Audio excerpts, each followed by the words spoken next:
might think that getting into the IT field is impossible without a computer science degree, but Tech Coach Ralph is here to prove you wrong.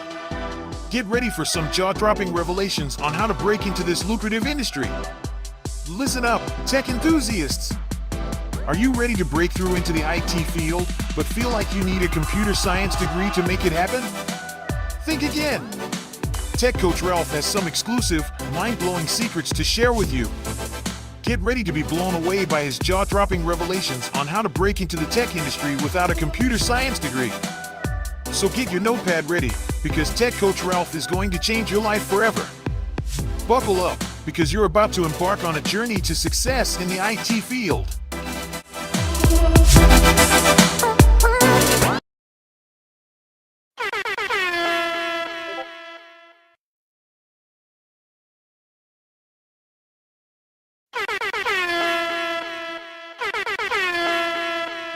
It's time!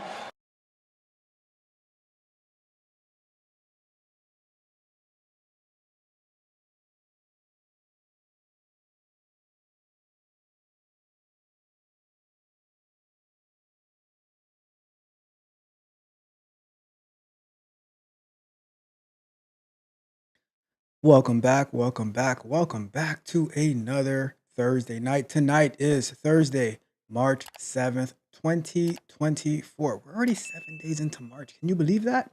Can you believe that? Shout out to that. This year is moving by fast. We are killing it. We are crushing it. Shout out to everyone out there. So. If you do not know who I am your host of this channel and of Software Explorations. I am Tech Coach Ralph, where, as always, there's no doubt, we are engineered to win. All right, so tonight we are going to go back to doing our automation on FreeMind Recovery. We are going to be pulling up our WebStorm software. We're going to be pulling up the website. I've been talking to Jared. His YouTube channel is Calculus Coder. You know what? Let's just drop his channel in the chat real quick. Calculus Coder. YouTube. Let's see if I can. Should have pulled it up already, but you know, we do things on the fly sometimes. Not the best practice, but it is what it is. At Calculus Coder. Things like that. Yeah, there it goes. Let's drop it in the chat real quick. Go check out my guy Jared on YouTube, Calculus Coder. He has some big announcements coming soon on the FreeMind Recovery website. So it's gonna be really good. So but you know, that's not for me to share. I'm just letting you know. Stay tuned. Go subscribe to his channel. Check out his content. He has amazing content. When the first video I saw from him was I failed as a self-taught software engineer and bootcamp grad, and I was hooked. So I definitely recommend you go check out his channel. All right, and we'll be talking to him soon as well. So that's that. That's the plan for tonight. We're gonna continue doing automation, and I'm gonna have to create another account because he had purged some accounts. So I'm gonna create one account where we can use to continue with our tests. We don't need to be running the tests that create new accounts every single time. But before we get any further into that, let's get into our agenda for tonight. All right. So let me pull it up. Today was another long day. You know, every other Thursday for me, it's Scrum Day, and it gets very, very busy, very, very long. So I'm going to just keep that in mind. But you know, we can't miss. We cannot miss. It's unacceptable. Missing is unacceptable. We are always winning. We might start a little late sometimes, right? We might start a little late, but we will always be here. We will always get the job done. There's no other option, okay? So, as you see in the title of the show, I have negativity, right? We're going to talk a little bit about negativity as we get into the show, but you know how we always like to do at the beginning. We like to thank the newest subscribers to the channel, as well as all the past subscribers who have been with us for a very long time now, right? So shout out to all of the newest subscribers, all of the existing subscribers, everyone out there, I really, really appreciate you. I appreciate you. Yes, I do. All right. And salute to my tech barbarians, my tech prodigy members, my technical explorers. Salute to all the Patreon members who have signed up and who are working hard every single day to chase their career goals, to chase their career.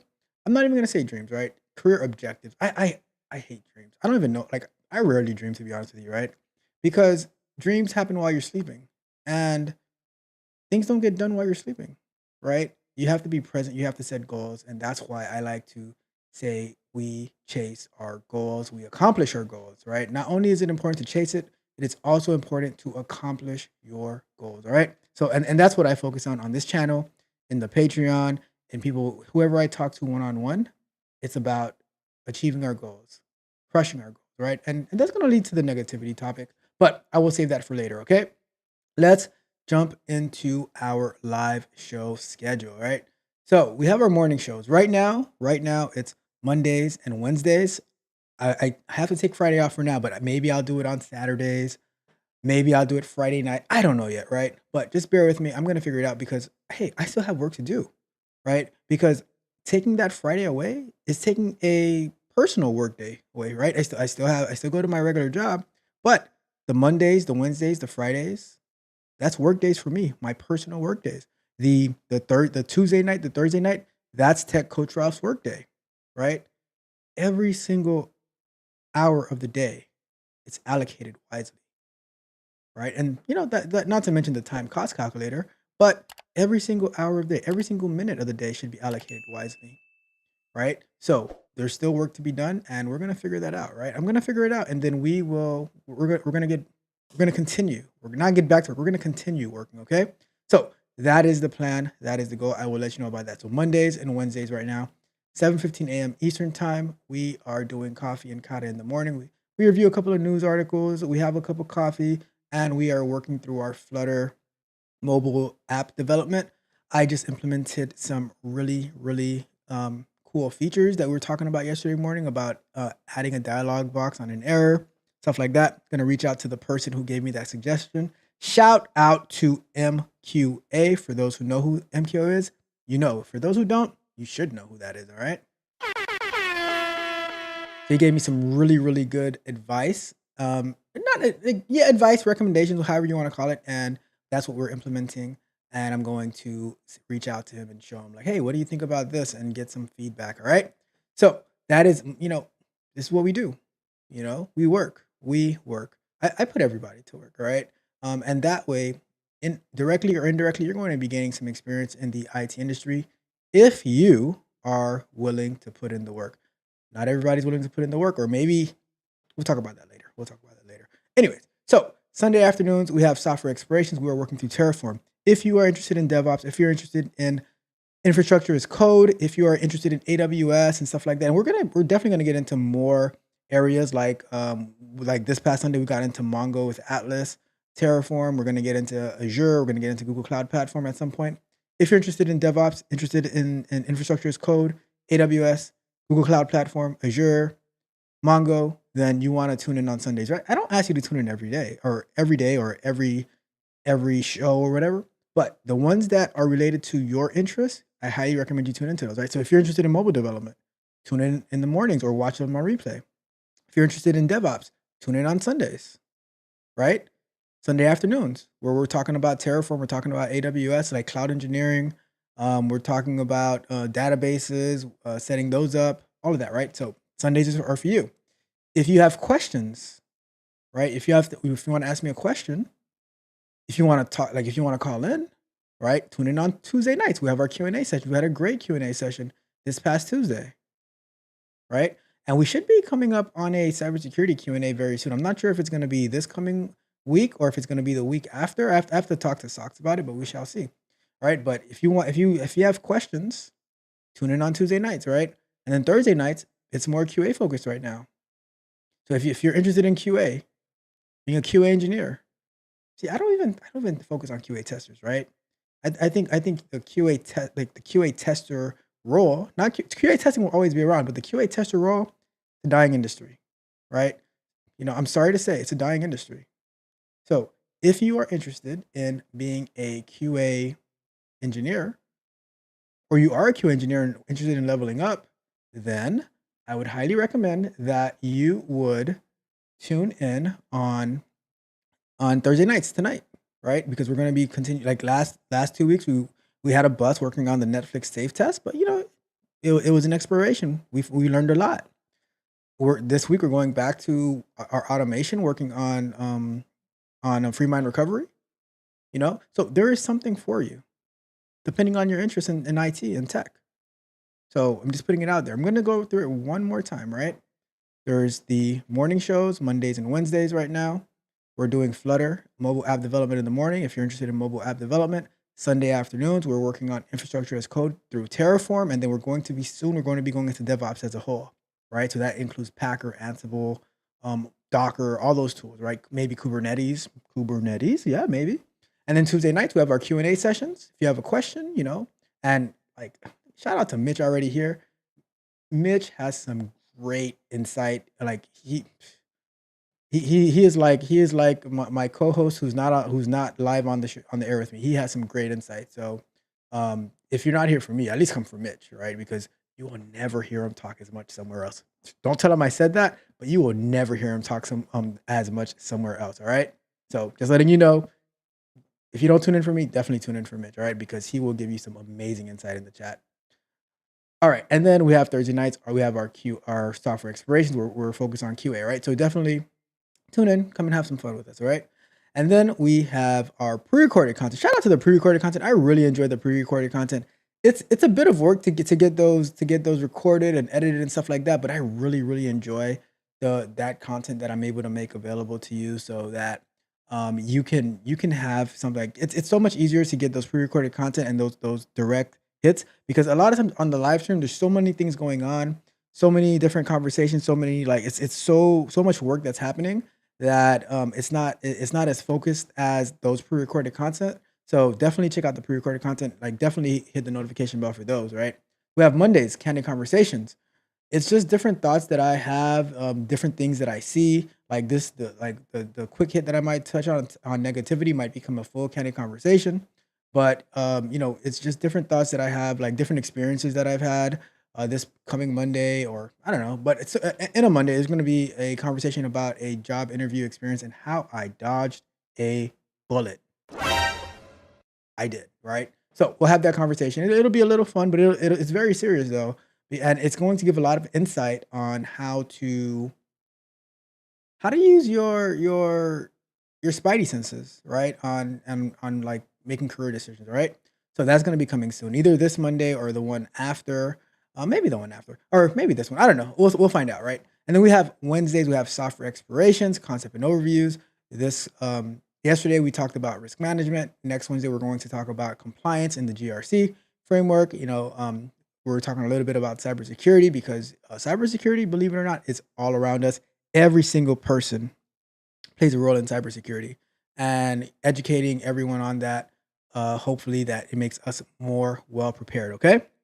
Now, Fridays we have the Bug Bite, where we review different industry related bugs. This coming Friday, it's more than bugs, right? But we just talk about like news in industry. A lot of times it's related to bugs, but this coming Friday, we're going to be talking about cybersecurity salaries, the top salaries that some cybersecurity professionals make. So you definitely want to tune in for that if you are interested in Money. If you're interested in money, you definitely want to tune in for that, all right? And then throughout the week, we have shorts and additional content and clips from the Q&A shows. So like I said, something for everyone, whether it is in the pre-recorded content or it is in the live shows, all right? I'm going to run through the pre-recorded one more time real quick. Mondays, Candid Conversations. Wednesdays, Software Explorations, Concept and Overviews. Fridays, the Bug Bite. And then throughout the week, we have shorts, clips from our Q&A show, and we have whatever additional content that I deem necessary to release. So we're just trying to do what we can out there, all right? Okay. Let's jump over to our next announcement.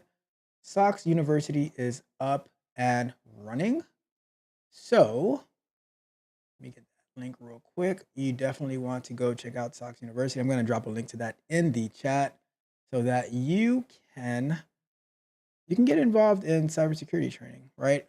It's not a boot camp. It's like the way Socks describes it is like pre-K, right? It's like pre-K.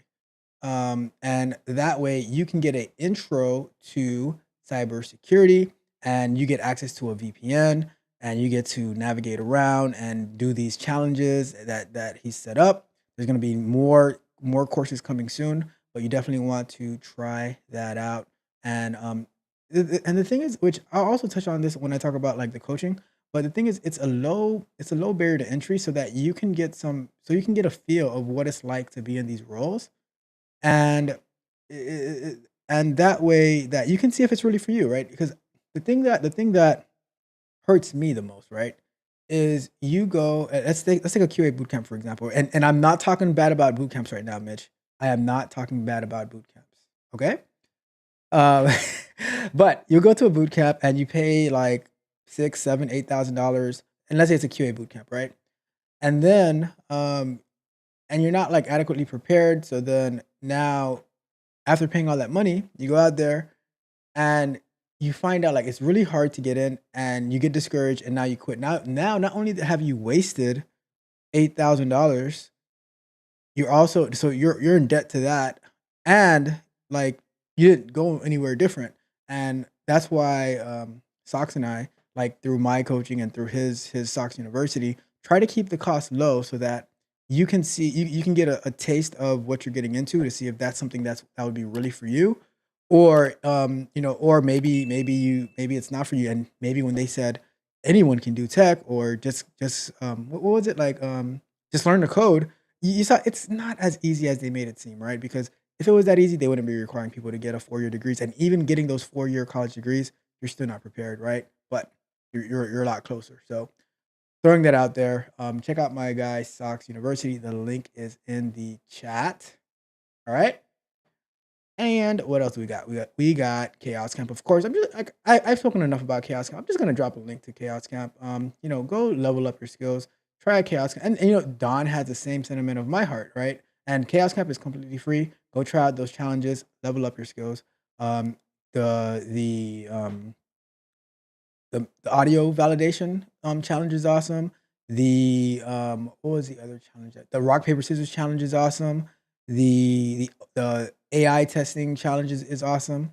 So many different cool. The web automation one, that one is not awesome, and I'll tell Don. I've told Don that to his face, right? That one is not awesome, but it's still fun anyways, right? So go ahead and check out Chaos Camp, right? And then you can come on the live stream, and you can ask questions about it, and I'll help you as best as I can. Um, it's I just make the things available to you, right? I make things available to you, whether you choose to use it or not. That is totally up to you. But I make it available to you so that you have no excuses, right? I'm allergic to excuses. I'm allergic to complaining, and like I said, I've told you guys this before. When people start to complain and make excuses, I start to itch, and I start to like my eyes start to twitch, and I just gotta go, right? So we'll get into that. All right. And lastly, of course, if you are looking to connect with a group of people who who are interested in helping you level up, and there's no charge to it, right? But what they do is they have weekly meetings on Mondays at 6:30 p.m., right? On one Monday, you will be learning a new idea, a new concept. You'll be seeing a presentation about a project that a group is working on. On the following Monday, you can send your resume to be reviewed by a group of people, and they can give you feedback, honest feedback on your resume, on what's lacking, what's missing, what doesn't make any sense, how you're not explaining the value that you'd be bringing into a company, right? Things that I've shared with you guys in the past. Then they'll do an interview prep with you, where they'll do a mock interview for the position. Like they'll take a job description and they'll say, okay, let's do a mock interview, ask you questions about it. More than likely there's going to be someone who is in that position who can actually ask you questions about it. So they do interview preps, and there's a great group of people to network with as well, and build your network. And if you if you study to show yourself approved, right, then you can have a better opportunity of connecting and hopefully landing that job that you want, right? That is the Grammar Hub Discord, right? I'm going to post that in the chat, and that way you can connect with them. Let them know that Tech Coach Ralph sent you over to the Grammar Hub Discord. Let them know. Let them know. They're my friends over there, right? And if you're in the South Florida area, they do have monthly meetups as well as other events. Like I think last week they went to the movies together to see Dune 2. So it's a great group of people, and I definitely recommend that you would connect with them. All right. Now let's get to our next. Okay, so the next thing, Agile Manifesto. So, did I close Slack? All right, I need to open Slack so I can share this information with you. Because last time, I still have Slack open. Perfect. Last time, we were going over the 10th principle of the Agile Manifesto, and it didn't make much sense to me. However, my amazing dedicated Scrum Master, I was like, "Hey, can you help me out with this?" And my Scrum Master was like, "Of course, I can help you out with this. I have this resource that when I get stuck, I go and I look at it, and here it is. Let me find that for you real quick. Let's go to right there. Boom. Move that. All right, we are going to get into the Agile Manifesto. Let's close down Slack. And all right, so let's go over to here. Zoom in a bit.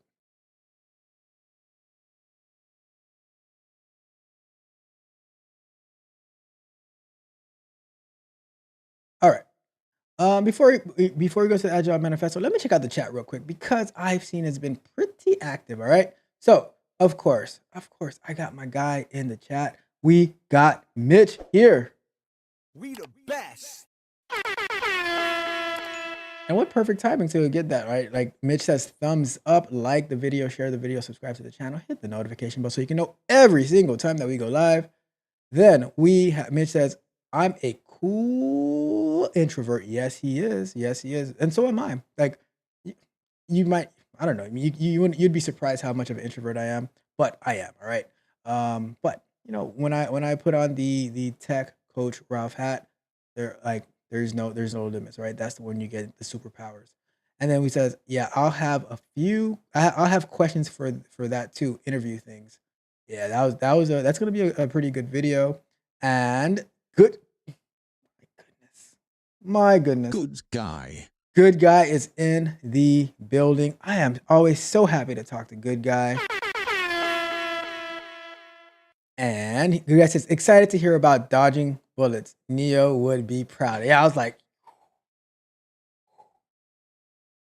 I'm not as flexible as Neo was, but yeah, it's gonna. I'll probably release it this coming Monday.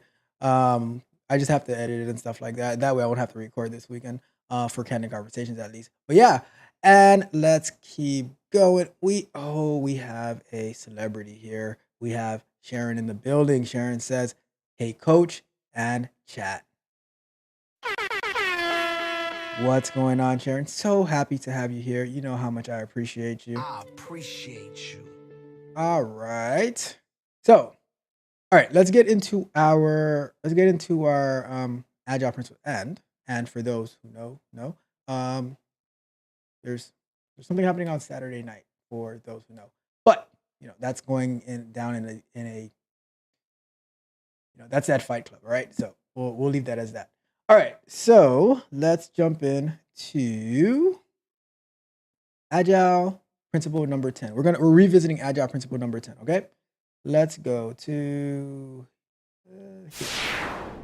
All right, so the 10th principle, which we read last week, but we're revisiting, simplicity. The art of maximizing the amount of work not done is essential. And now that I read it again, it's actually making a little bit more sense. It says, you've probably heard of the 80-20 rule, the concept that you can actually get 80% of your intended results with 20% of the work.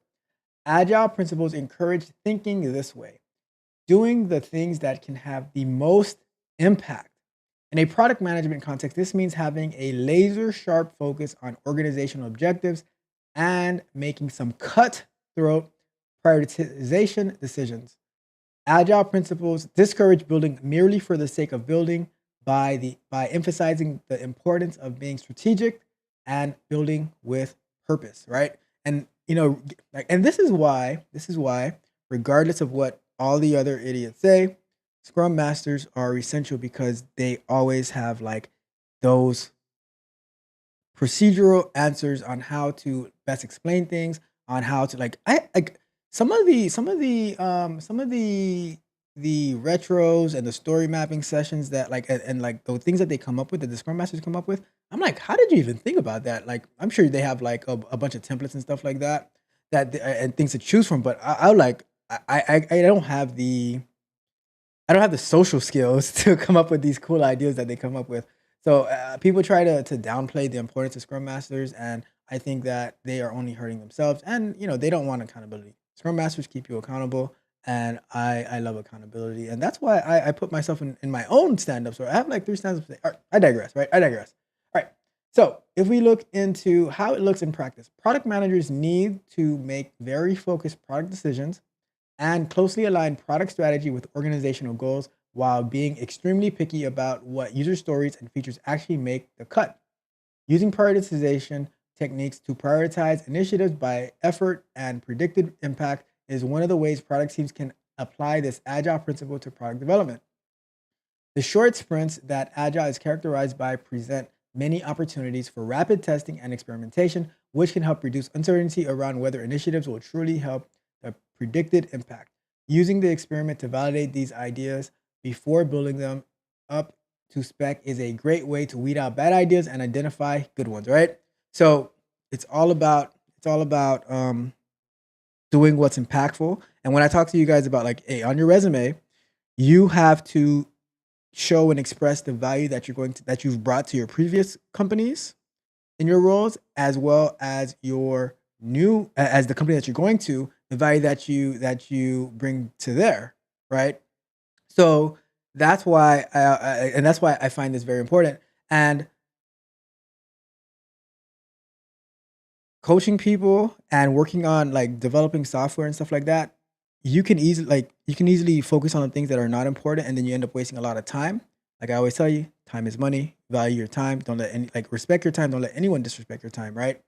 And I'm gonna get into that, but um, and that's why this principle of agile is super important. All right. So I'm gonna share this link in the chat because I was so appreciative that my Scrum Master shared this with me. I want to share it with you so that you can get a good insight on the different agile principles and get a good breakdown on it. And we have like 2 more to go. So the next 2 weeks, although yeah, next week I'll be here. The week after, probably not. But that's a whole nother topic, all right? So here you go. Check that out. Save that link, bookmark it. It is going to help you a lot, all right? Okay, let's go back to full screen. What else do we have on the agenda before we get started, okay?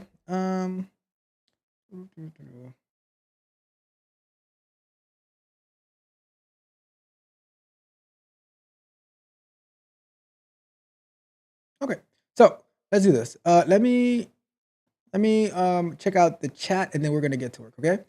So, and then on our first break, I'll talk about negativity. Negativity. What do we have to talk about negativity? Stay tuned for the first break and you shall find out. All right. So, Mitch says, Sharon, you're a bigger celebrity than me. Sorry, not sorry.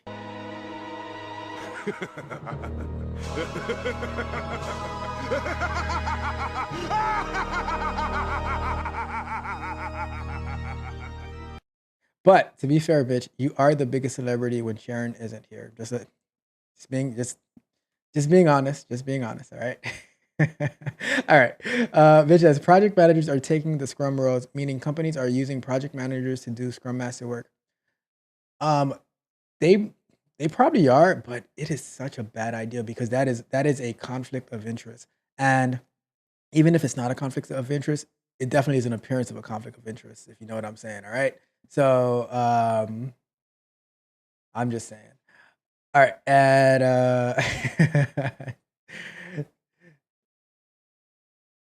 Jared says, truth be told, I'm somewhat of an introvert as well. We all know celebs are far from introvert. You guys are too funny. And then Mitch says, "Shots fired, understandable." Hey, remember when when you guys snitched on me, Mitch? I'm just saying. I'm not saying I did it. I'm saying that because of that, but I'm doing that because of that. I'm just saying. All right. I'm just saying. All right. Let's get to it. Let's get to it. Enough fun and games here. All right. That's good. Let's get all right. Before we get into that, if you haven't done so yet, do me a huge favor. Like the video, share the video, subscribe to the channel, hit the notification bell so you can know every single time that we go live and drop new content. All right. All right. Sharon asked, that's what I was thinking too. How would the pay differ? Um, I'll tell you this, right? The the pay the pay is different.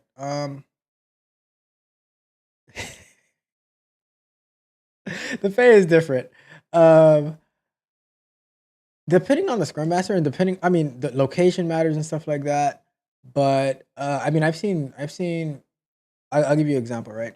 Well, someone that I was coaching, they wanted to get into QA, and they were about to get into like QA, web development, and stuff like that. Then someone reached out to them to go back to product management.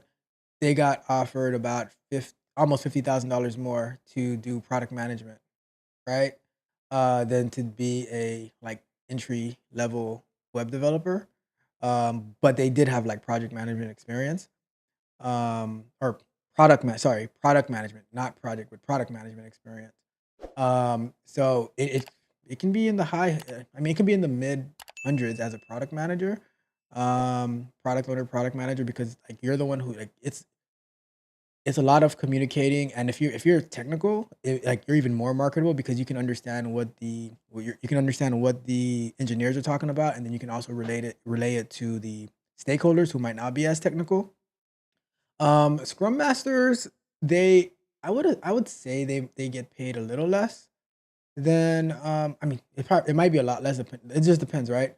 But the more experience that you have as a scrum master, the better the pay is. But it's gonna be less than product, um, because you are removing barriers as a scrum master and you are facilitating the process, making sure there's nothing that's blocking them. There's no obstacles.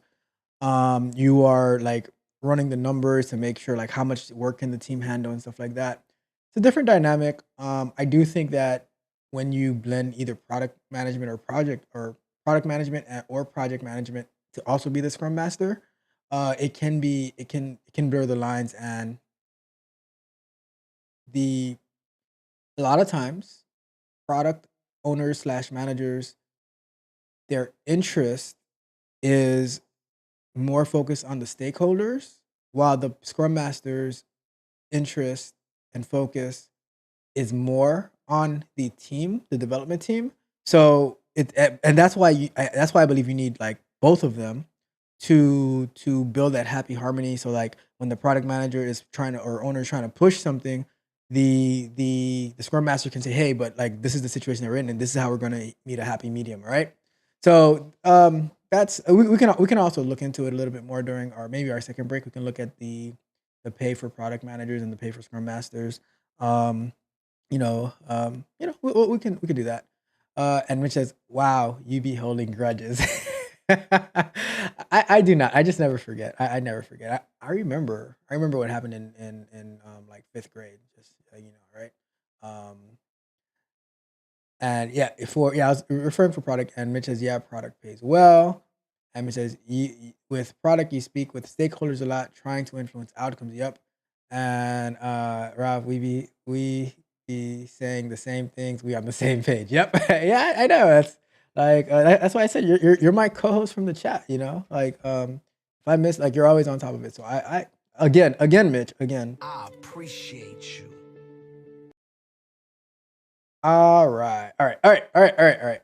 Enough fun. Enough fun. Enough fun. There's never enough fun. Which that's gonna lead to my negativity topic on our first break. But let's put the timer up and let's go to. Let me pull up Free Mind Recovery. And let me open our software.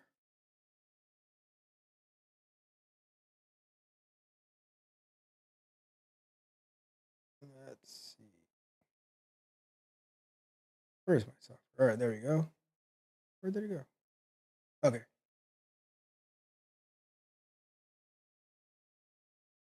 All right, so let's put our first 20 minutes on the clock. It's time to do.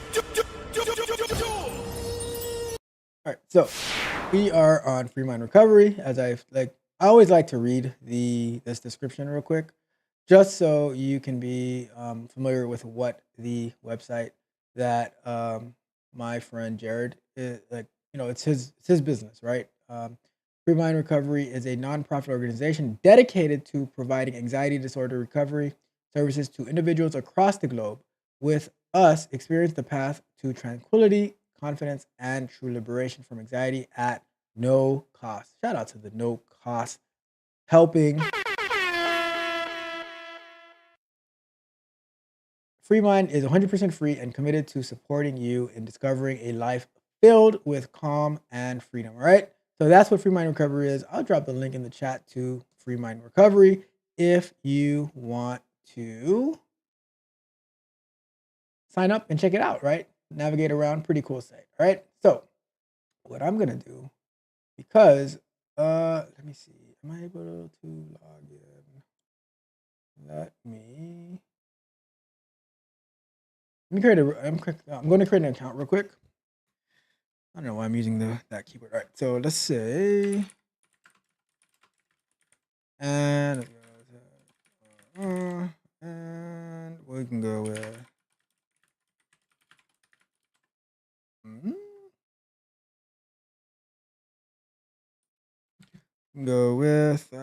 TCR 1 2 3 4 5 6 7 8 9 0. Not secure password, but okay. Let's go with that.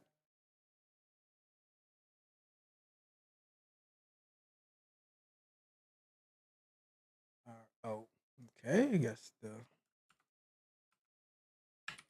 go with that. And we've been created.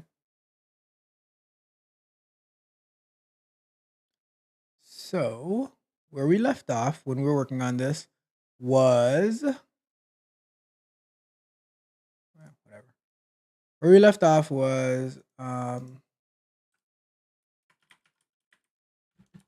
trying to refactor and stuff.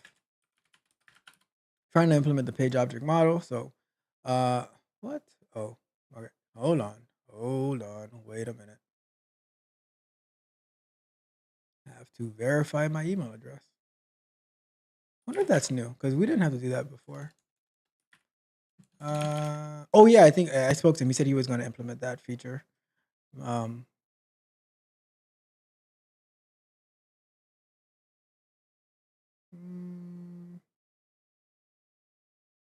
Look at that. Got another booking. Tuesday, March 12th. All right, cool. Look at that. All right. We are moving. I'm talking about. All right, let me confirm this email. I get distracted a lot. Easy. All right, Free Mind Recovery, verify your email. Let's do that. Verify. We are verified. All right, cool. Let's log in. Oh.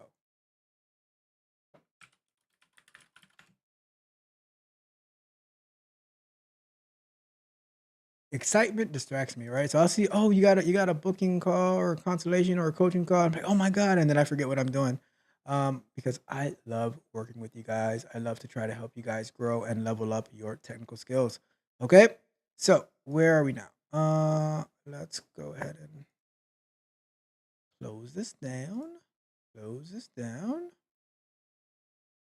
Okie dokie. So let's go and we're gonna pull up the close this site and let's open up Remind Recovery. And we can shift screens over here. All right. So, okay. So what we were trying to do, we were trying to implement the page object model. So do you guys remember what the page object model is? Are you familiar with the page object model? So the page object model is a design pattern where we will classify or we'll group all of the elements that are related to a particular page, right? So for instance, this page, right? Which page am I on right here? So this is navigation objects, right? We'll group everything that's related to the navigation in one file, and we'll have like how do you access the selectors, and then like the different actions that you can take. So like click on this, so click navigation link, right?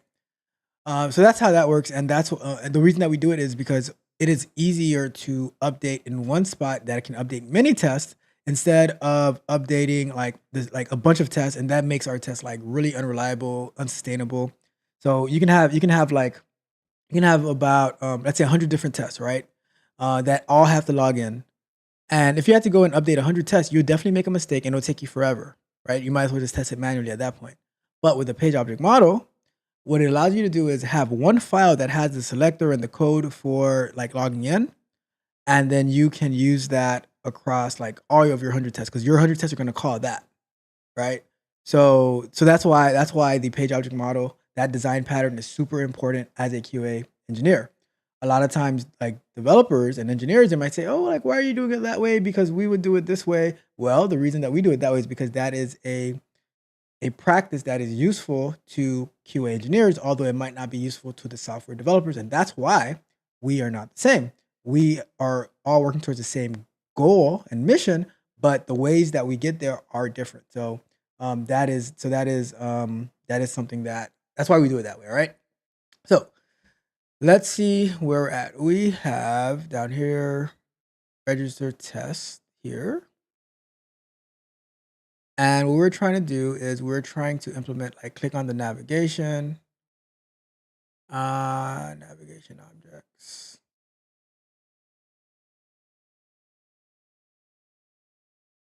And we're importing navigation, account navigation link and from the navigation selector. So let's take a look at what let's close out some stuff, right? So let's say close other tabs and let's see what navigation selector is. In the navigation selector, we have a CSS selector for the account navigation link and then for the register link. So first we're going to click on account navigation link and then we're going to click on register. So here we're saying in the class for navigation objects, we want to click navigation link and then we're going to find the element for navigation link and click on that.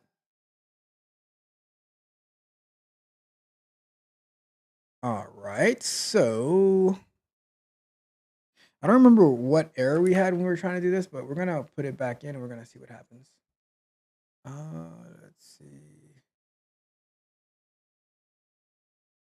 Sure. What is this?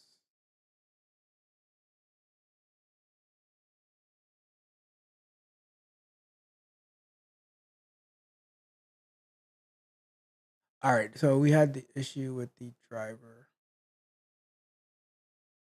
And I was wondering, so yeah, what I was wondering last time was how would I pass this driver um into all right, so let's do some research, right? Because that's what that's okay, that's where we left off last time, right? How are we passing the driver? So what I'm gonna research is how to implement a page object model in TypeScript or JavaScript.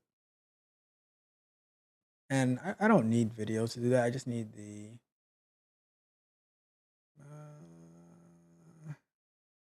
TypeScript Selenium.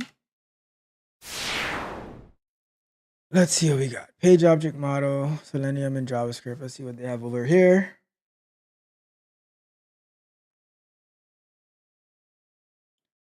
All right, let's see. We got all of this, we got all of this, we got all of that.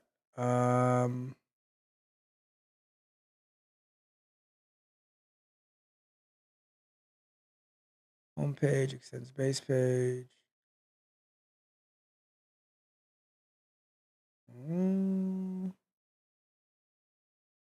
Where do they have the driver? If we require Selenium WebDriver, export new home page. What's in base page? Base page has the driver.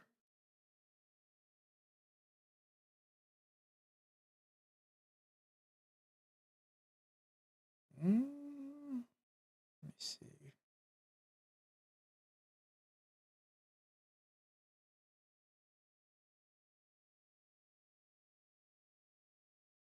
Let's see. All right, so this extends the base page, so it's going to be calling the driver from that async into URL. Await this dot go to URL.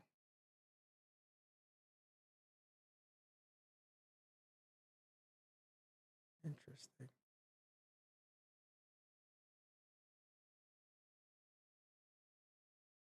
Okay.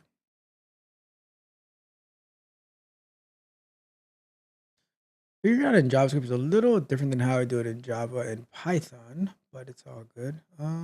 Okay. So let's see what we can do. Let's see. We need to pass this driver in here. So for now, which is not how I would do it in the long run, but for now, I would say see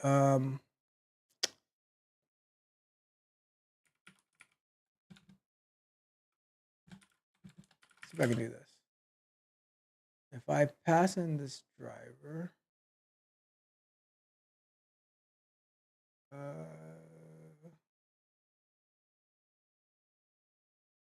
don't know what that means. I would want to do, let me go to one of the automation pages and I can probably pass it in that way. Where is the test? Pages, Selenium.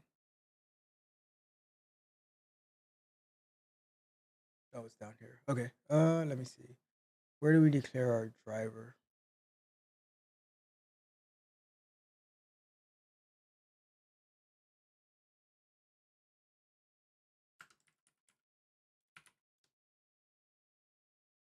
If we do that, the only reason I don't like doing this like this is because I'm gonna have to pass the driver the driver into it. But whatever for now.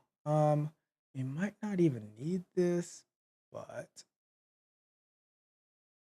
what I'll do is, so what we'll do is here. So let's say we have this at the bottom.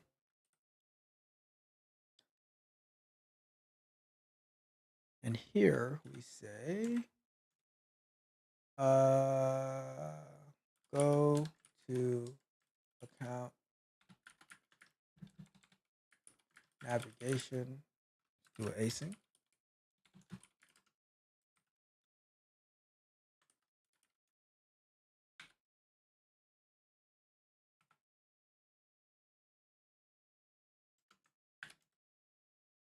And we say, click navigation link. And we pass in, guess we have to do, well, I don't like doing this. But, we get it to work and then we make it better, right? That's the goal. And we're going to say here, driver, and account navigation link, right?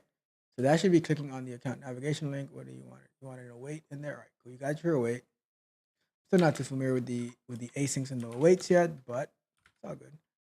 Go to register.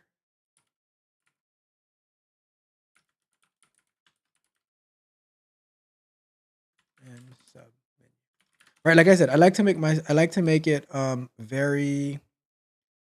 I like to make my variables and stuff very detailed so I can know exactly what that they're doing. So like instead of just saying like go to register, I'm like, I know I'm going to the register navigation link in the sub menu. Very clear, very easy to understand.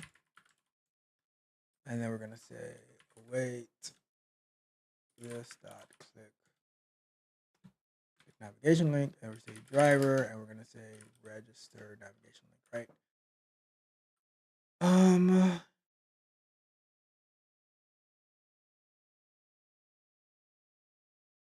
And if we want to get really sneaky, we can say async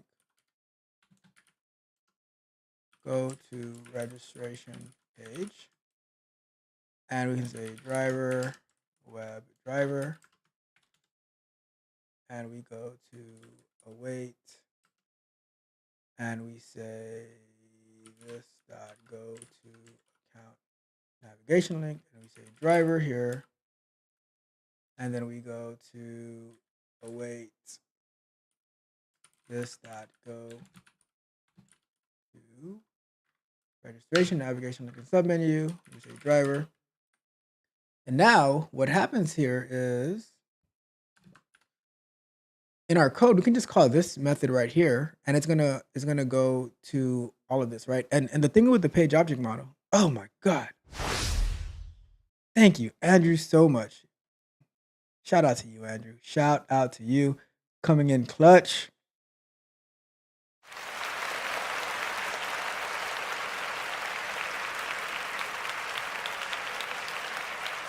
I appreciate you. All right, let me recap it real quick. What I was doing, right? You know what? I'm just gonna do it over again. Why not just do it over again? So let's go like this. So here I have the I created this method right here, right? Where it's going to be able to click through the navigation links, right? And we're setting the driver. I don't like doing it like this, but I'll find a better way in JavaScript to do it. I could do it I've done it in Java already, but I'll find a better way, right? And we have this method, right? What I want to do here is async, and I want to say click the account navigation link, right? And we're going to pass in the driver to that, and we're going to say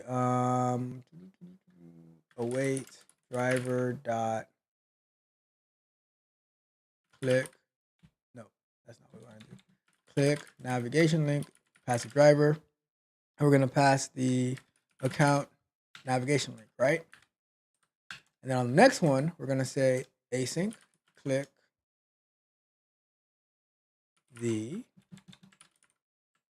registration or register navigation link in sub menu.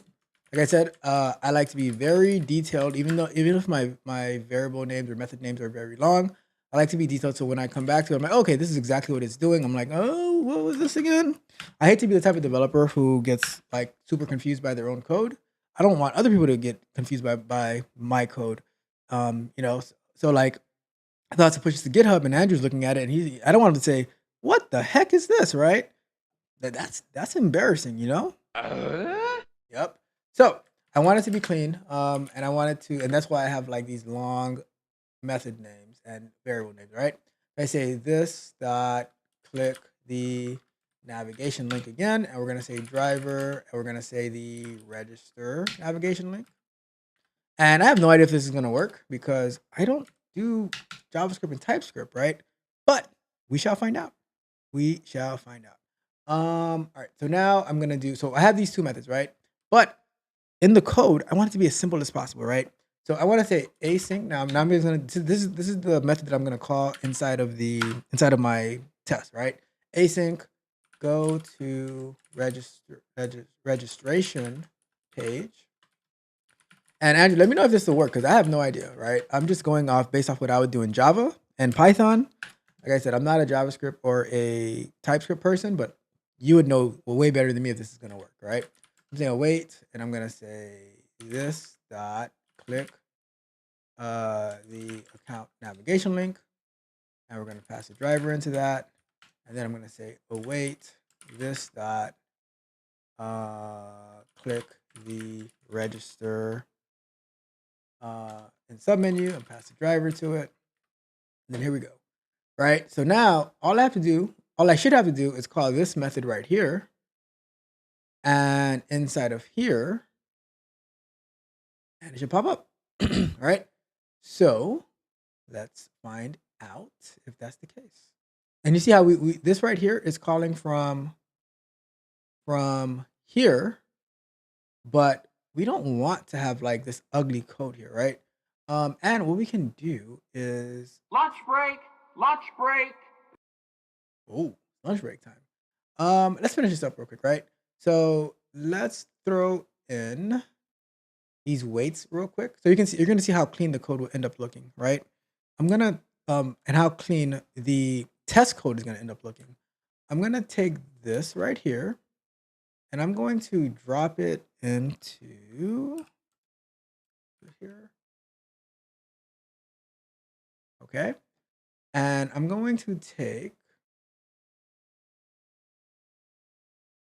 this right here, all of this right here, and I'm gonna drop it right here. All right. So we're changing stuff. And then the last thing we're gonna do, and then when we come back, we'll run it. I'm going to take, I'm just gonna comment this out for now, right? I'm just gonna comment all of this stuff out for now. It's not delete anything yet, right? Let's just take all of this.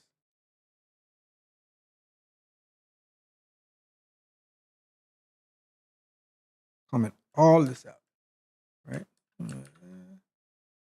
Let's comment all that out. And we're gonna come in here and we're gonna say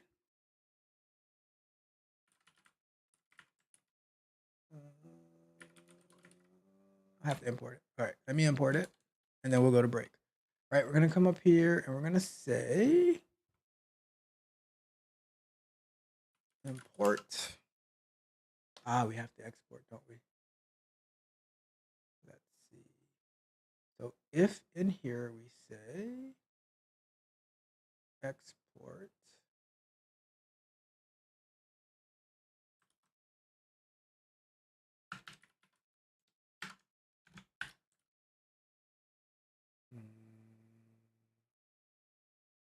get inside of this.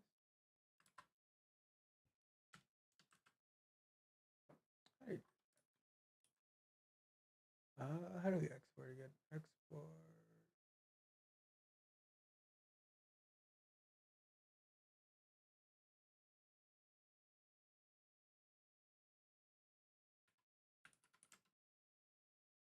All right, we'll figure that out when we come back. But what we want to do, we want to export this, go to registration page, and then we can,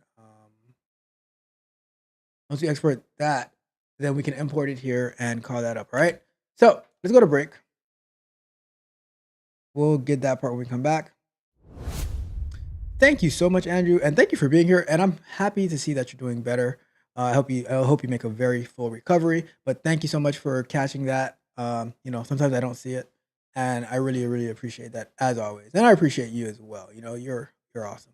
All right, let's. There was a full chat going on, right? And I wanted to see what was going on. So let's see. I want to join the conversation too, right? You guys are having a whole conversation, and I'm missing out, right? So Mitch is asking Sharon how the cybersecurity studies are going, and Sharon says it's going, and Mitch is like giving encouragement, and that's why Mitch is my co-host, right? Because a lot of things that I don't catch, he's on top of it, right? Keep going, it will be worth it. Just also thought you can become a product manager, owner, even on the cyber. That is a fact. That's a fact. Very, very true. You can become a product owner, manager on the cybersecurity side. But don't you need to have a certification for PM? For the project management part, there's PM, right? But for the product part, it's probably more of a Scrum, not a Scrum, but an agile type certification for that. Mitch says depends on the company, but you should have at least some type of training. Yes, that's a fact. And I can share with you some resources on that training as well if you're interested in finding out more about it. Yeah, definitely, and that's why I appreciate Mitch, right? Just showing there's many routes you can take. There are so many routes in IT and tech. It's not just one. It's not just like, oh, a QA person or a software developer or just a cybersecurity person. There's different roles in each of these positions. Like so, like I was mentioning about the Scrum Master, the product owner. There's the people who work on like the infrastructure and stuff, right? Like that, right?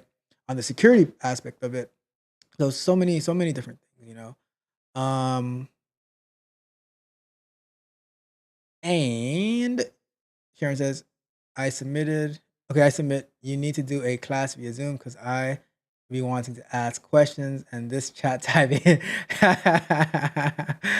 um, I got you. Yeah. Well, Saturday. Tune in Saturday. All right. If you know where, you know where, right? Um, but cool. All right. All right. So I wanted to talk about, I'll put 5 minutes up on the clock because I don't want to spend too much time on it. But I want to talk to you guys about negativity, right? And it's going to be like a dive a little bit into my mindset and how I how I keep winning, right? Um, we all define what winning is to us, right? But how I continue to win, and it's all about the way it's about your perspective, right? So let me put the 5 minutes up.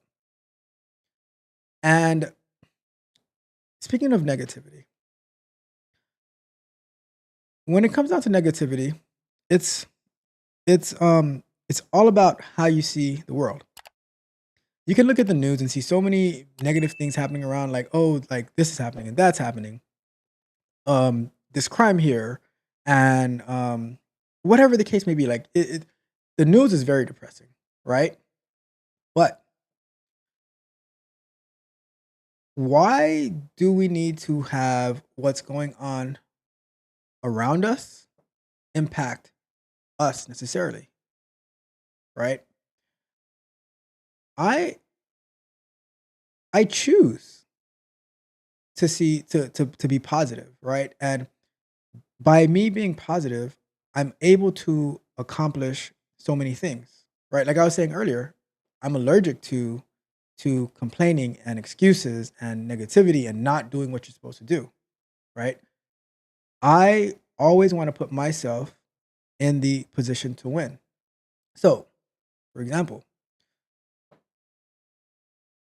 if I was to do if I was creating content based on something that I didn't care about and I was doing it for views or for like cuz people think like once you get monetized on YouTube and stuff like that that oh, the money's going to be rolling in and stuff like that. Not really, right? Unless like, you know, unless like you have other ways of doing it. But if you're sitting talking about like creating stuff that you don't care about, you're going to quit, right? And if you're approaching things and like looking at it from a doom and gloom mindset, I don't believe that you're ever going to actually complete anything, right? The reason that I'm able to be here like 6 days a week streaming with you guys is because as as I'm just gonna say it, right?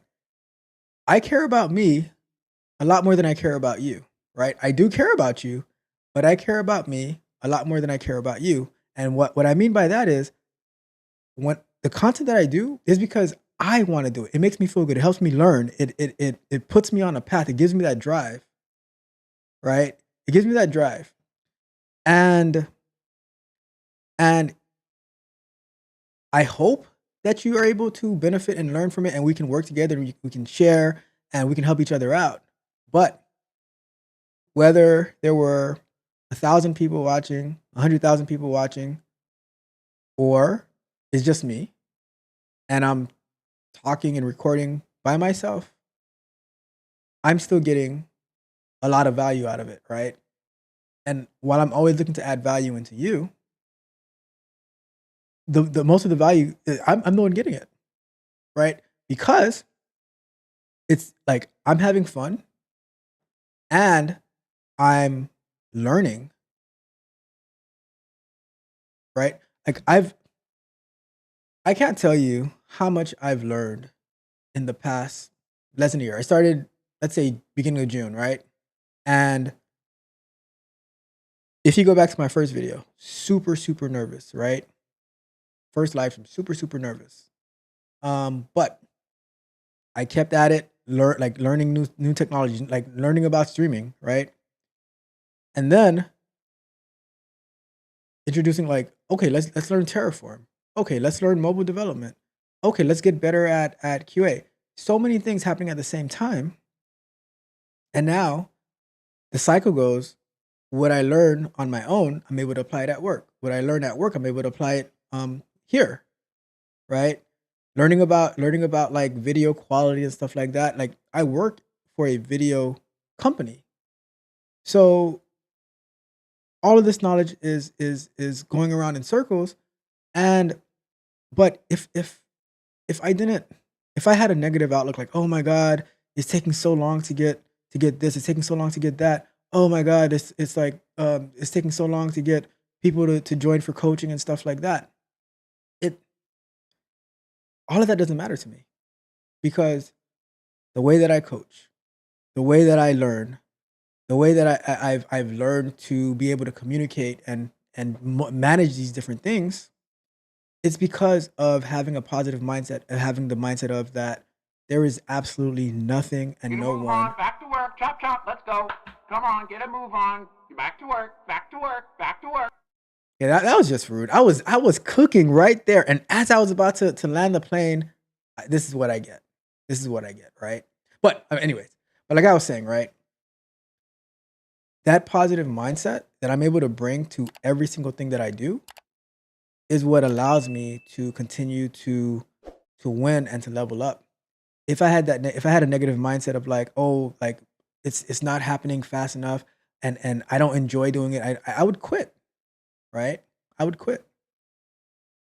But having that positive outlook on anything that you go in and you do, like if you're doing, like, don't get me wrong, I believe in the whole David Goggins idea of like doing the things that suck, right? But at the same time, you have to have that vision of, okay, what is the goal that I'm trying to accomplish? If the goal is not for me and it's for someone else, then I'm definitely going to fail and I'm going to quit, right? It has to be for you. You have to be the center. And then, like I said the other day, when you focus on yourself and you go out there to be like the best that you can be, then the people around you, they're going to win as well and they're going to level up and they're going to want to do better. You know, my goal, right, is like my primary goal is to learn, level up. My secondary goal is that hopefully, just 1% of that will rub off on you. And now you can have, and that can be that trigger for you to go out there and win and learn as well. All right. So that's what I want to talk about, negativity and shifting our mindset into positivity. Don't not getting discouraged, not letting anything stop you and bring you down. That when you think things don't go your way, look at the benefit from it, right?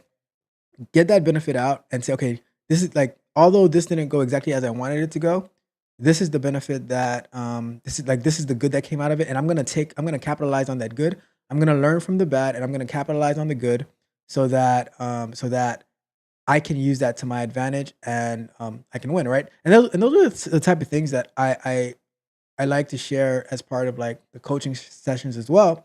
It's not just about the technical aspect, but it's also about the mentality you need to embrace in order to win, right? A lot of people, they start something, they see it's a little bit hard, and because they were doing it for maybe other motives, they end up not completing it, right? And I believe that you should finish what you start. But if you're starting something for someone else, then it's not even worth it, all right? So just wanted to share that with you. Hopefully that insight helps, okay? And let's wrap this up and let's get back to work. All right. So let's see. You are. Trust me, you are. You'll find out. And let's see. Mitch says, I think once you get negativity, it controls your day. It could be a lot more than your day. I'll tell you that, right? For example, the news, they even talk bad about the weather. They do talk bad about the weather. Oh my goodness. I'm definitely putting on an oxygen mask. And Jared says, fact, listening to that outside noise will have you depressed and ready to be committed to it. Truth. That is fact, right? And that's why, like, honestly, I'll be in my own zone, own world. I'm like, I'm gonna have an amazing time. It's gonna be very blissful. And even like I could be in my studio in my office right now, and everything is burning down around.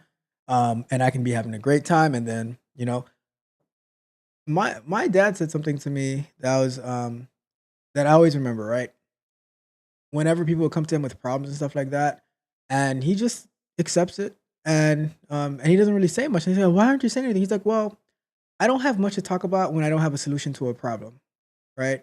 And he's like, "Once I have the solution, then I don't have to worry about it because I can just share the solution. But until I have the solution, there's no point in stressing on the problem, right?" And that's something that I like. That's very very important. A lot of times we stress on the solutions, but we don't do anything to find we stress on the problems. We don't do anything to find the solutions. And I think that we need to be more solutions oriented and very strategic in the things that we do and things that we consume. All right, that is that. If you like, we're gonna get back to work, but if you haven't done so already, do me a huge, huge favor: like the video, share the video, subscribe to the channel, hit the notification bell so you can know every single time that we go live. All right, as well as every time that we drop new content. If you need one-on-one coaching with me, go over to www.techcoachralph.dev and you can sign up for a coaching plan and we can get to work. I got a new person signed up yesterday and we are going to crush it. We're going to kill it. But spots are limited. Once the spots run out, then it is what it is, people. It is what it is. All right, cool. So let's get back at it again. All right, we are gonna go to put 20 minutes up. Let's go! Let's go! All right, so here we are. I need to get this thing here to work. Let's see. How would I export that? So let's look up real quick. How do you export? Okay, so it's modules. All right, it goes. Is there a class in here? Yes. All right, so let's do modules dot export new navigation objects. Why do I have a name navigation? I don't like that name navigation objects. Let's name that. Let me rename this. It's navigation. Let's call it navigation. All right. So now we can go to. Okay. So now we can go to over here, and we're going to do a.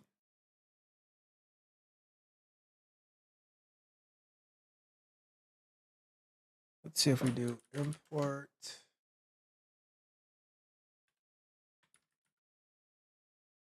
navigation from Selenium. Why from there? That's not where I want it from. Let's do that. Let's go to.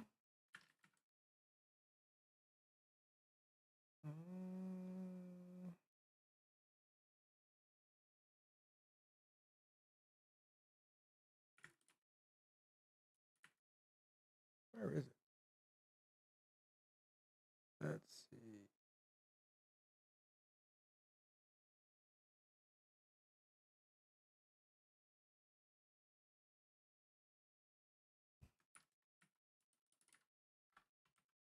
Okay, from.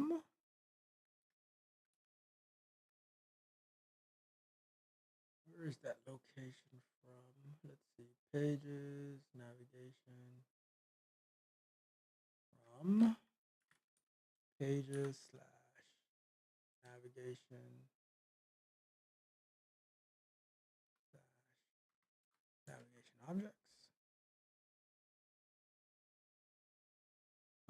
Navigation locally, but not exported. We didn't export it? Let me see. Oh, we did. Let's see. Let's see how we do. All right. What's going on here? Let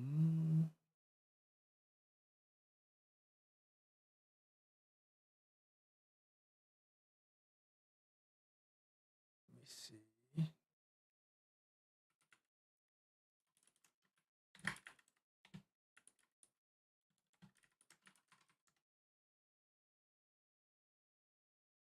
Let's see. Let's look over here. Export. Let me see. Export class. Export instance of class indirectly. Export instance of class directly. Okay. So let's go with here. We're gonna say export navigation equals unit. Let's try that. All right. So here we can come and say,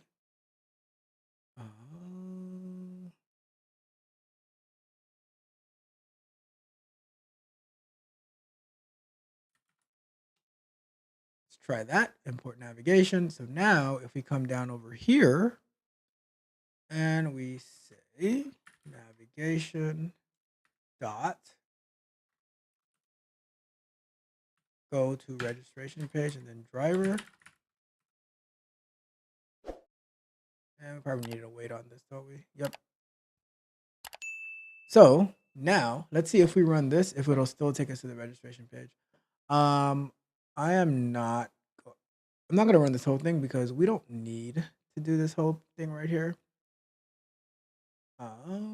Let's go to, I just want to see if it's going to take us to the navigation page. That's the most important part. Let's comment that out. And we are going to go to terminal. And we're going to say node. And we're going to say Selenium test, register. All right, fingers crossed, everybody. Fingers crossed. Let's see what happens.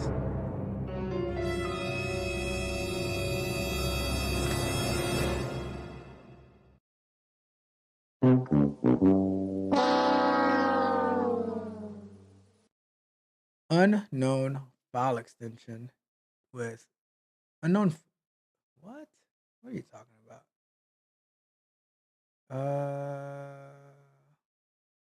How did we run it this last time?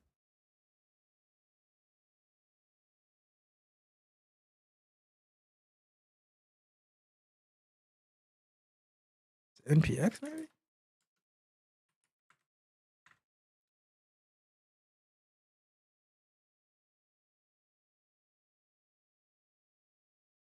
Nothing happened. All right. Well, I don't remember how I started this up last time. Let me see. How to run. It's been too long since we did this, right? How to run Selenium test node.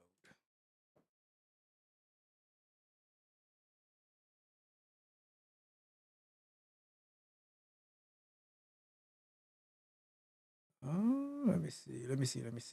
NPM run. Is that it? Let me see. Nope, it's not that. I didn't think so. What you talking about, Willis? All right, let's see. I should just go back to the old videos and see how I did this. But okay. It's okay. Let's see. Not that either.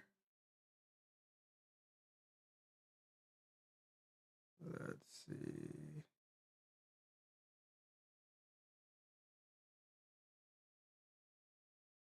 Let me see.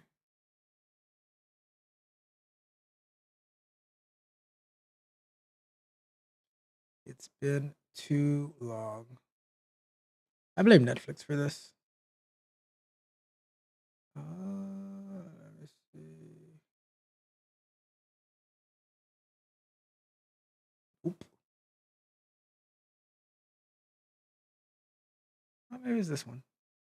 Okay, I think I found it. We're gonna do. We got all that done. We got all that done. We got all that done. So this is what I'm looking at. This is what I'm looking at over here.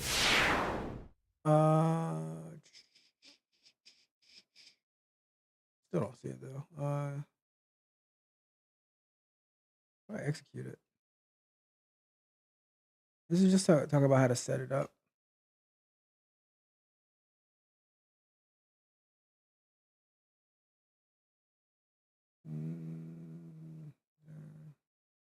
Mm.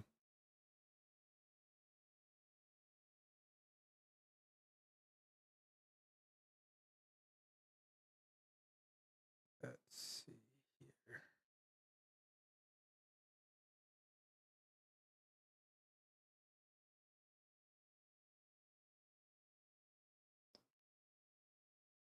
Did I do this last time? Hold on.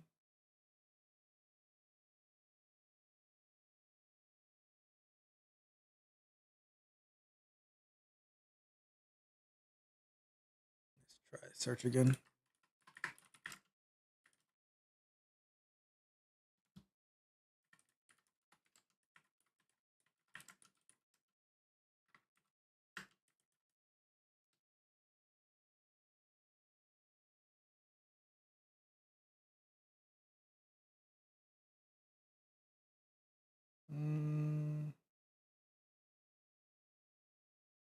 What the heck? Like this is so basic. Node. Yeah, that's what I thought. It should just be Node, right? All right. So with that being said, let's do. Let me go. Let's see. No, it's not that one. Just be this. All right. So let's say we go to here, and we're gonna search that error. This is the story of my life. What I do every single day, right? Try to get something to work, and then you get an error, and then you have to figure out what's wrong. Selenium WebDriver. Let's go to our best friend Stack Overflow. I'm using TS. No, it's gonna be an error. Since you have type module in your package, this was working perfectly fine the other day, right?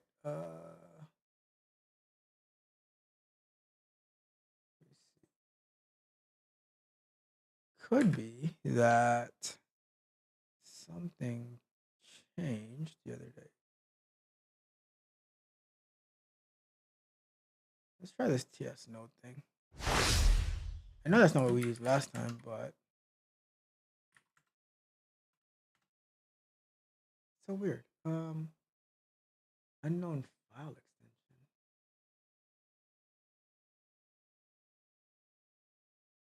Makes no sense.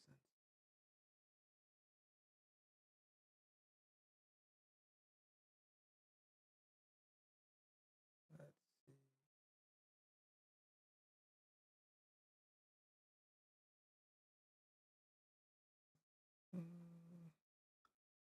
Might have been some upgrades to some other stuff that's causing this. Let's see. Let's go to config.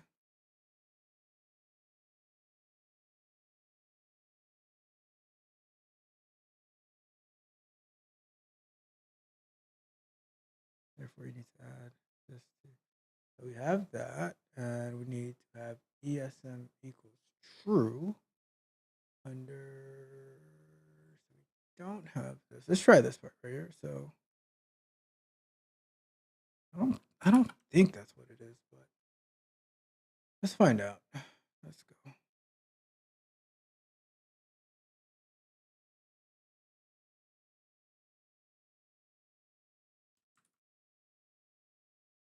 I doubt it, but whatever. Yeah, that's so weird.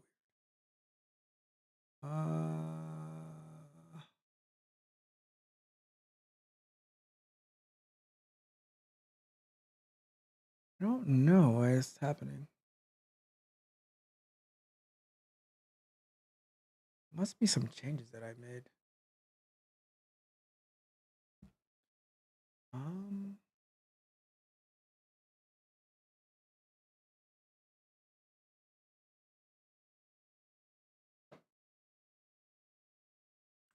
Let me search this. And these are the troubles. You see, Sharon, these are the type of stuff you're going to run into on the job, right? Regardless of whether you're doing cybersecurity, whether you're doing software development, whether you're doing QA, these are the things that we run into, and these are the things that we have to figure out. And those are the things that take us an extra amount of time. Like, if in a perfect world, everything would work just fine, but you're always going to run into these troubles, you know? No. If you're using Node 20, the problem is likely this.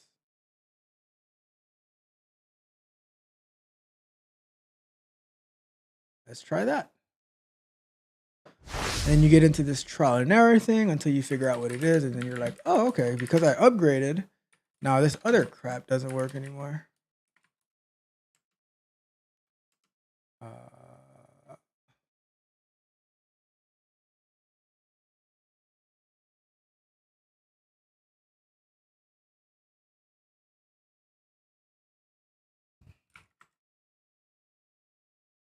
Nope.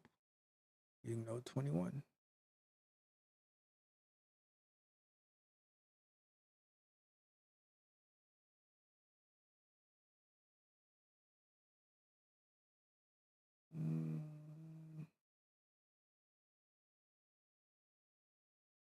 I tried that already.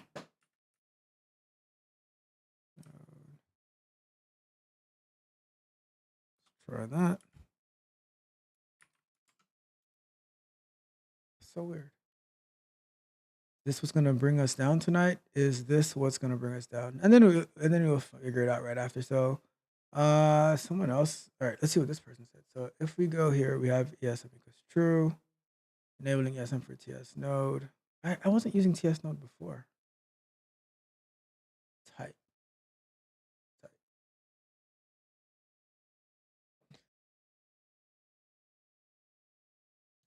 Let's see. I wasn't using. Let me see. Let's see here.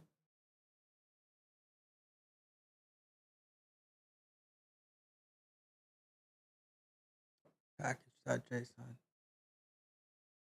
And this is why I am not. I repeat, I am not a fan of JavaScript and Node by any means. Use it because you know it's a challenge that we're taking on, but I I would choose Python and Java and whatever other language all day. Any day. And that's why when going into the mobile, I didn't go with React Native. I was like, "All right, just gonna go with Flutter because I don't want to deal with this. Um,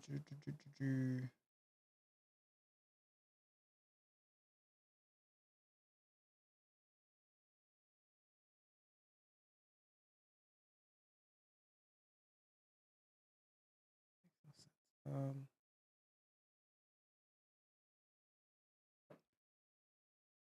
let's see. I'm not even using TS Node Loader.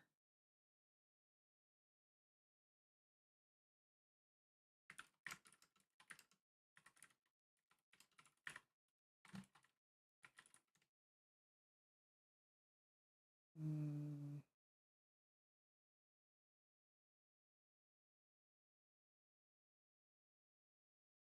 Back over here. npm install. All right. No answer. Great. Was that an answer? Hold on. Let me see. You can start by.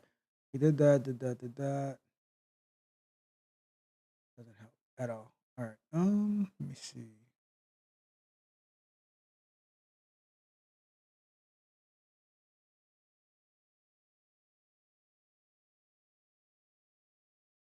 See, this is like, my God. This is annoying.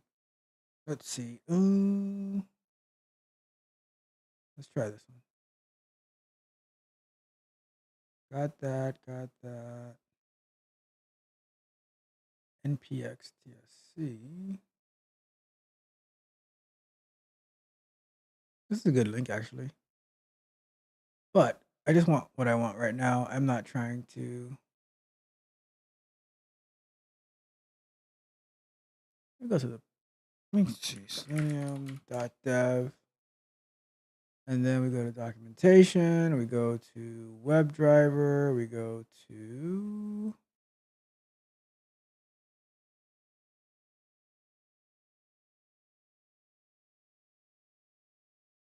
Getting started. Write your first Selenium.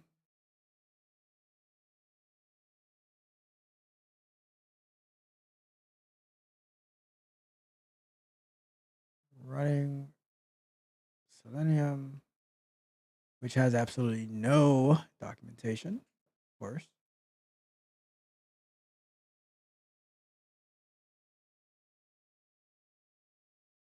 Great. Well, a good way to contribute to like get some experience is writing some documentation for them. Um,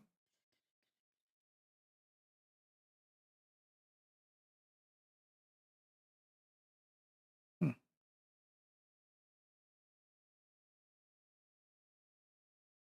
think the version of Node is messing with it. Let's see. This is wasting so much time. Oh, I see. I blame Netflix because trying to use everything, upgraded a bunch of stuff, and now none of this stuff is working well. Let's see.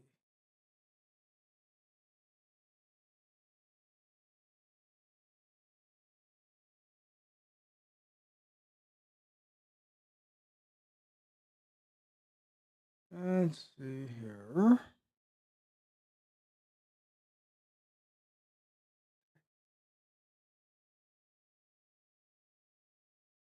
Do I have to install? All right, let's see. Do I have to install TSC node? What the heck is TSC node? Or TS node?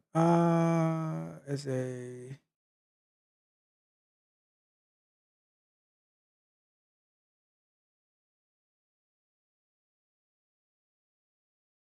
Lunch break! Lunch break! let's install this real quick. Let's see if it makes any difference.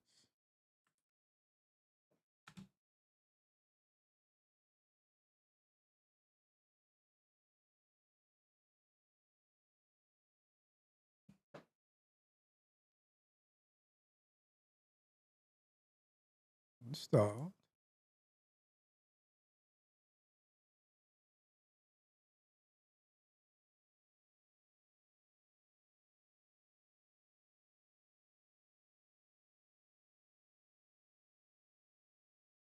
And I also do TS node Selenium. Doesn't make any sense. Now we're gonna waste a bunch of time trying to figure this out. But whatever. Let's go to break. Figure it out after. But let's do this. During this break, let's look at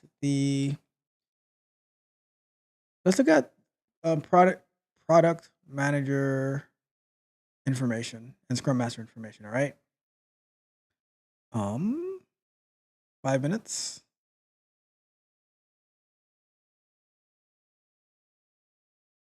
And let's do Scrum Master average. Let's go to Glassdoor.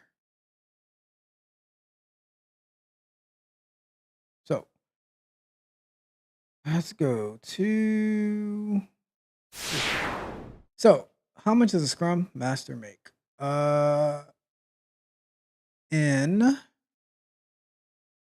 Let's close that. All right.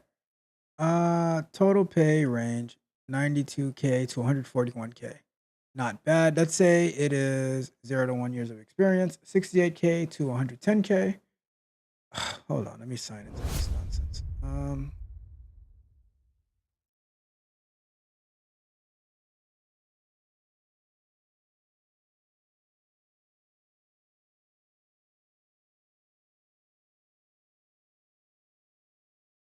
Okay, we're in. So 92K to 141K. If you are like just starting off, about 68K to 110K. But if you're starting off, it's a anything you're starting off, it's a lot harder to get into, right? So let's just keep that in mind. The estimated total pay for a Scrum Master is about 86K per year in the United States, with an average salary of 80K per year. The numbers represent the median. Like I said earlier, depending on where you're at, it can be a little different. 1 to 3 years of experience, 75K to 121K. And it also depends on like the company that you work for as well, right? So there's many different factors, but Scrum Masters can get paid pretty well based on where they're at and their level and their years of experience. And then there's like different levels of Scrum Masters as well, right? Like Scrum Master 1, Scrum Master Manager. I really like Glassdoor, and then like let's say 7 to 9 years, 84 to 131K. Full career path. And to be a Scrum Master, like you're most places are gonna ask you to have like your CSM, your Certified Scrum Master, certificate and training, which it's not that long to get. Like you need about 16 hours of it's like a 16-hour course, and then you take a little test after that. Um, and it's not very tech focused; it's more process focused and stuff like that. And then yeah, I think don't quote me on this, but you probably have to renew it like every 2 years or something like that. Continuing education, stay up to date with the latest with the latest things. But trust me, Scrum Masters really help really help get things moving. And there's different pathways that you can take. Like this is like a full pathway: Scrum Master Manager, Scrum Master 4. Um, for you, like you can get on Udemy, you can get some like you can get some understanding and you can get some training on it. But usually you actually have to do the 16-hour training with like one of the certified Scrum training places. I'll send you a link to where you can get some more information about that. But yeah, they do have the product courses too, which I'm going to touch on as well. I will actually we can look it up, right? Let me find it real quick. I will show you. Um, I wouldn't really focus much on the instructor, to be honest with you.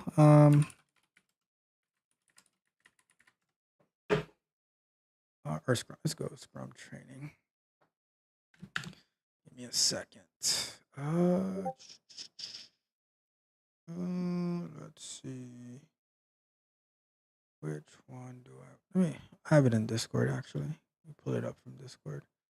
Let's go to this one, and let's go to.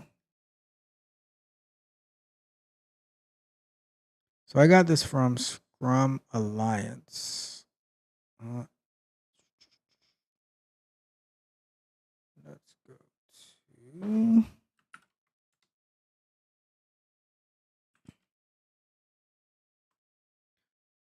And I'm gonna go over here.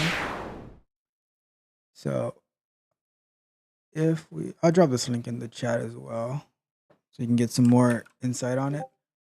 But Get a move on, back to work, chop chop, let's go. Come on, get a move on. You're back to work, back to work, back to work. there's a find a course, and then you can filter. They do it online now too. Like you don't have like 'cause I think before you had to be like in person to do it, which they still have that available. But you see how they have like the Scrum Master, the product owner. They even have developer actually. They have so many different courses that you could take. And there's different types of training and stuff. But let's just go with the basic certified Scrum Master. Um, and like it used to be like 2 days, 8 hours, but they're breaking it down. Like you can do 3 days, 4 hours, stuff like that. Let me see. Is it? Hope I'm on the right one. But let's say discount type, whatever. Let's go live online.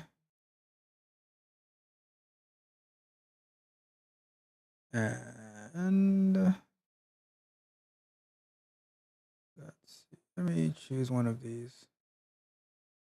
Actually, location United States. And I would focus on the training on one of the Scrum um companies. Like you can do a course on Udemy or Coursera, but it's not going to be like the actual course that like targeting like you'll get the information, but getting the so let's see this one real quick. How much- So this one is like 550, and they have it for cheaper than this too. But it's like between 3 to $600. Yeah, they have different times as well.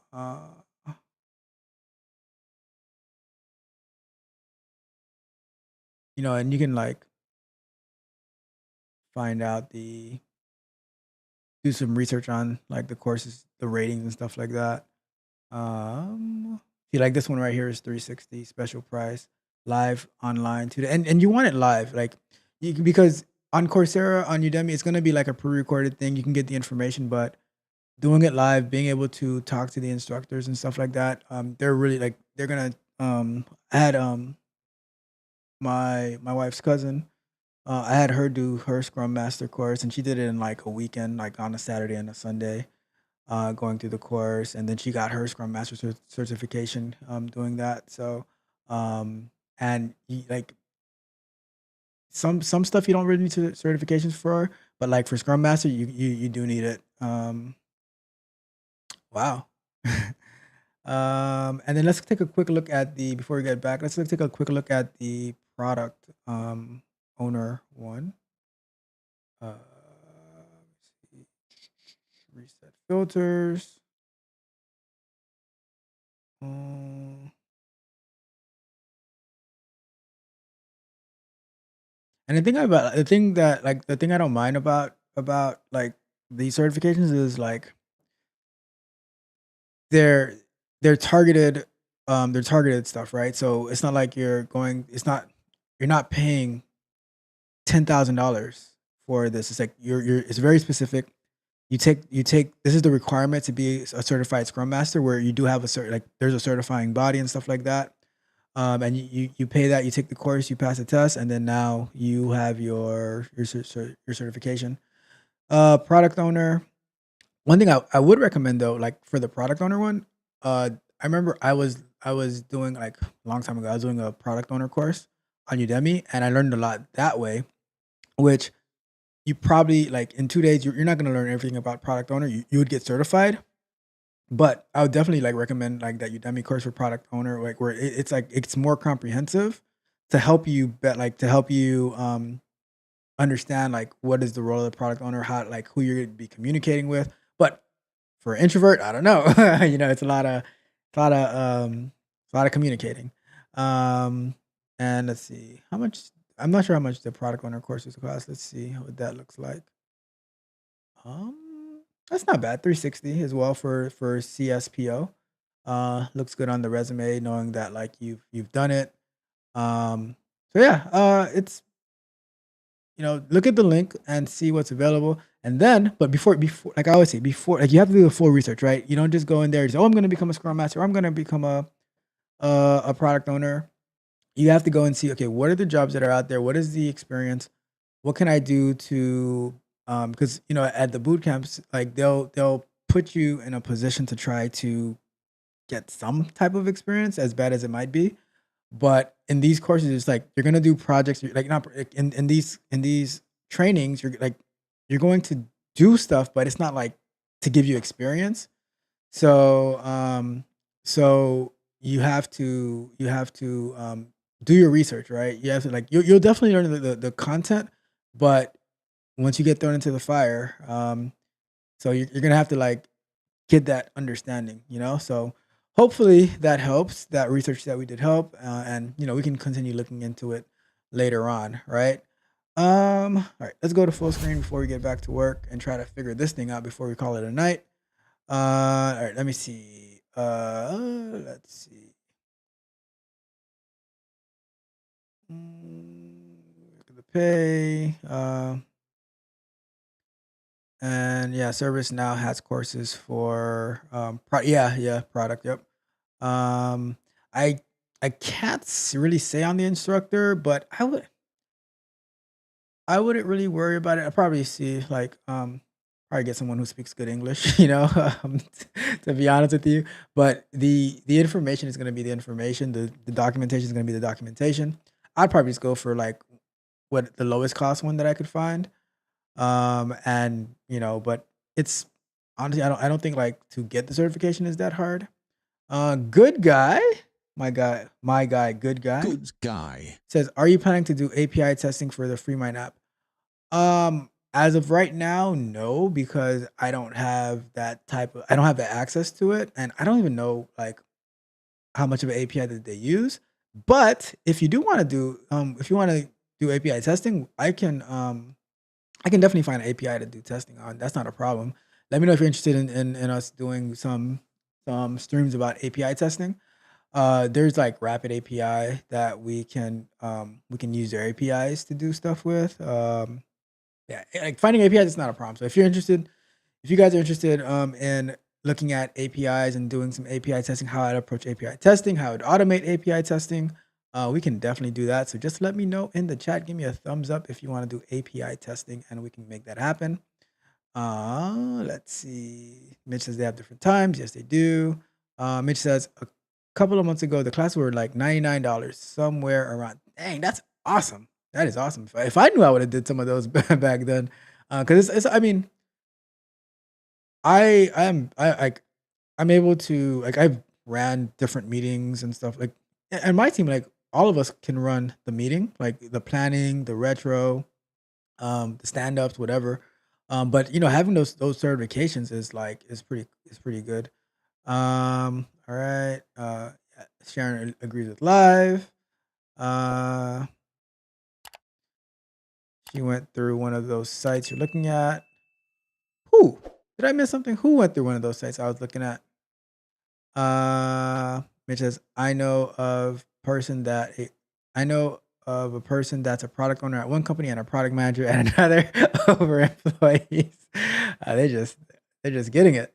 And I might have taken the same course on Udemy. I took one of them. They have a lot. Yeah, I took like the one I looked at. It was like maybe 8 years ago, but it was really good. I learned a lot because that was the time that I was like learning more about product management or product ownership because I was trying to get on the same page as my product owner, and he could have probably used that course. Oh, okay. I forgot I mentioned that. Yeah, I forgot I mentioned that. Uh, and if there's enough people, I'm interested in that. Look, Mitch, if it was just you who was interested in API testing, I would do it. Like that's not a problem for me. And then he says, super interested. Let's do Playwright. All right, good guy. Now you're pushing it. Like you see how much I don't like TypeScript, and now you're trying to say let's do Playwright and TypeScript. I'll think about it, good guy. I think about it. And Sharon, you were right. It is my wife's cousin. There you go. Don't let Mitch throw you off. Don't let Mitch throw you off, right? But yeah, my wife's cousin. Okay, yeah, you're. I forgot I mentioned that. So let me go back and read what she said. She went through one of those sites. Yeah, she did it on. She did it on. It was probably this site because I think I found it first. I said do this one. Yeah, and she did it like over a weekend. It was like Saturday and Sunday from like 8 to 4 or something. It was something like that. And it was pretty good. And we have all right, we have another celebrity in the house. Let's go with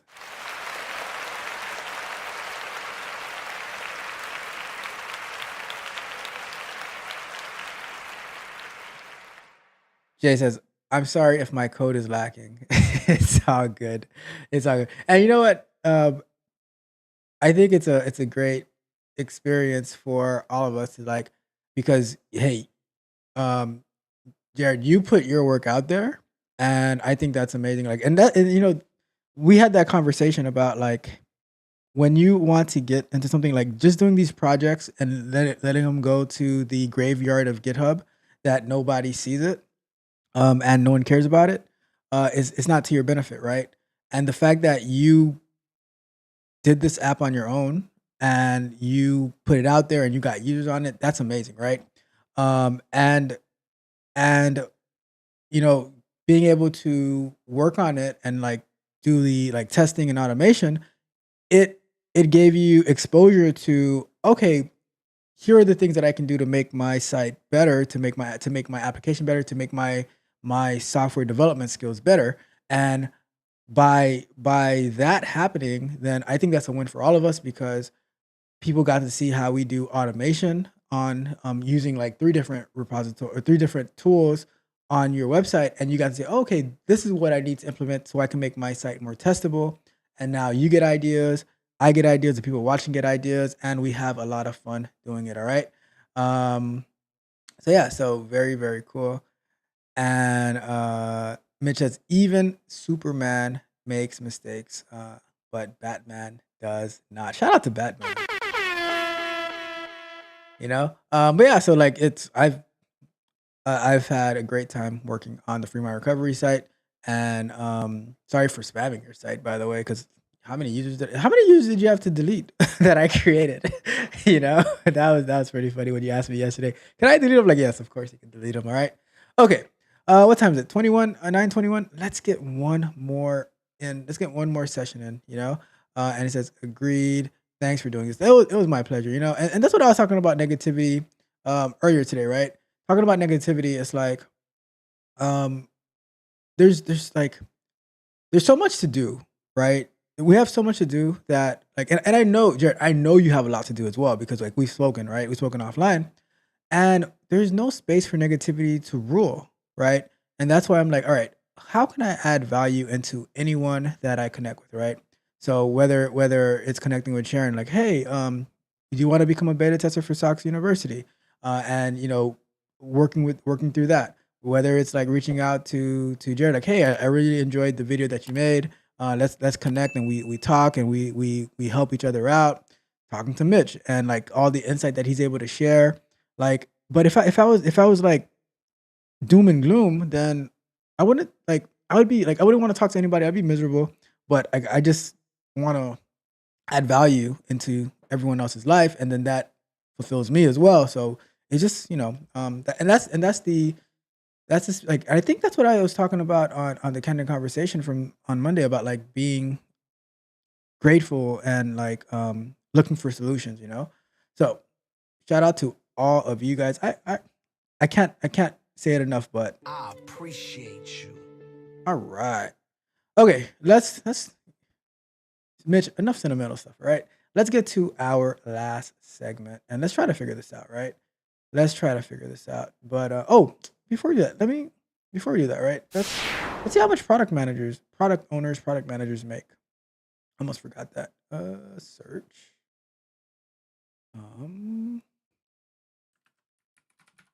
Product manager salaries.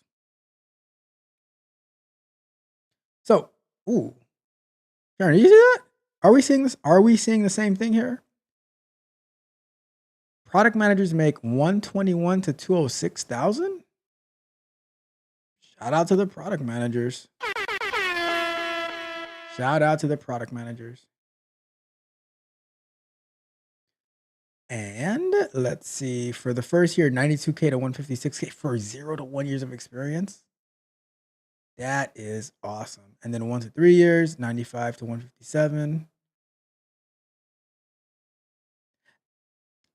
That is nice. Oh, that is nice. And then what is the that's summer intern product manager. That must be someone who's managing the interns, I guess. I don't know. What's the full career path? Well, there are options out there, right? You're not beholden, like Mitch was saying earlier, you're not beholden to one thing. Many different options, many different and we can talk about it, right? And like Mitch was saying, being in cybersecurity, like you can be cybersecurity for product management, because guess what? Sharon, all the tools that you've used in cybersecurity, right? somebody had to lead building that product, right? So let's see real quick. So, and Udemy, let's go back to full screen. Udemy is okay for product manager. So I would say it's twofold, right? I would take the Udemy product manager course to get a better understanding of it. Like, Udemy is good for training and you learn a lot, but I would still say that you're going to need to take the Scrum course that with the link that I put in the chat to get your CSPO, certified Scrum product owner. Right? But like it's multiple things, but for you to stand out, like, because some people they'll just go and take the certification, and now they're like, okay, now I'm ready, but putting it in the right context and everything like that. So yeah, that's why I'd say Udemy is good. Like you want to take the Udemy for your personal knowledge and development, but you're gonna need to take the certification as well, and you can get the Udemy course for like $15-20 to like, and that, like, I always recommend getting the Udemy because it gives you an insight on what you're getting into before you pay. And even if it's like $300-400, it's still $300-400 that if it's something that you're not interested in, then you don't have to spend the money on, and you can funnel it somewhere else, right? But and that's why I always recommend Udemy first, and then like if you need to get some type of certification, then you go out there and get the certification. Let's see. Go to Mitch says, shout out to Mitch for this comment. Your channel is not for negativity. The people that are here are positive. That is true. Although sometimes on Tuesdays I get a little negative because some questions they deserve a little bit of negativity, but I always turn it into positivity. All right. So as long as we transition. And Mitch says, yup, that's accurate and that's to the product owner salaries, right? And Mitch says he knows a person. Person I know is person I know of is around 250K. That's both altogether. Oh, that's the one that's the one who's doing the product owner for one company and product manager for another company. And yeah, like I was saying, Udemy is good for training. You'll learn a lot. Angry Guy says, do you find Glassdoor salaries exaggerated? I have checked my own company and salary report does not match at all. Well, I would say that the Udemy, that the Glassdoor information is based on what users put in, right? It's not that Glassdoor is exaggerating it. Maybe the people are either not putting accurate information, or maybe you're not getting paid as much as you should be. I don't know. But I think, it's an average, right? It's like I would say if we look at if we go back to the Scrum Master, right? And we were to go to when you put in like 0 to 1 years of experience, 68 is about average. It might be a little less, might be a little more depending on where you live. But and then like the average target, I would say 86K is about average of what a Scrum Master would make depending on where they live. But it's just data. Like it's hard to ever be that accurate, And lastly, Mitch says, main thing is just to get in. Then it's easier to move around. Hard part is getting in, but it's possible. Yep, that's what I say all the time. Like just finding a way in, and then start moving around instead of like, because a lot of people like they'll be very targeted to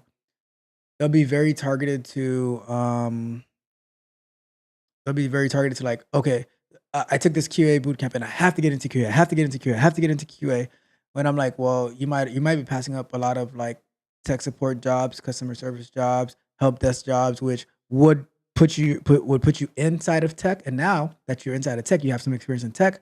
It's a lot easier to either move within the company or apply now that you have experience in tech. And a lot of these customer service, help desk, tech support, there's so much aspects of QA that are involved in it, right?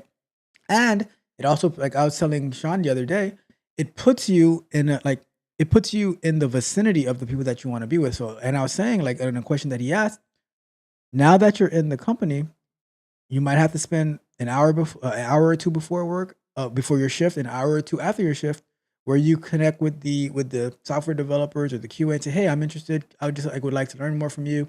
And then you start saying, "Hey, can I like, is there anything I can help out with?" and stuff like that.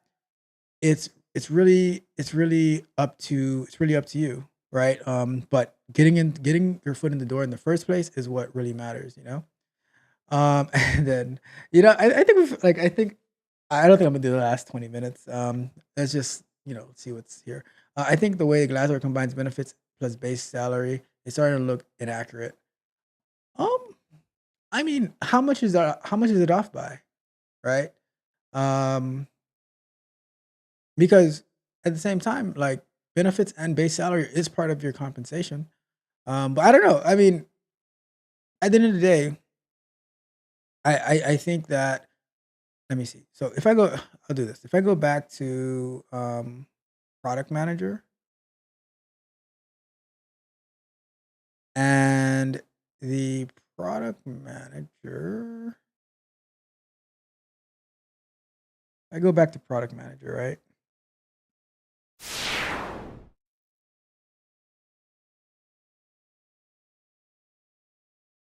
Um, I would say, let me see, 1 to 3 years of experience. I would say this is accurate. Someone that I know, they had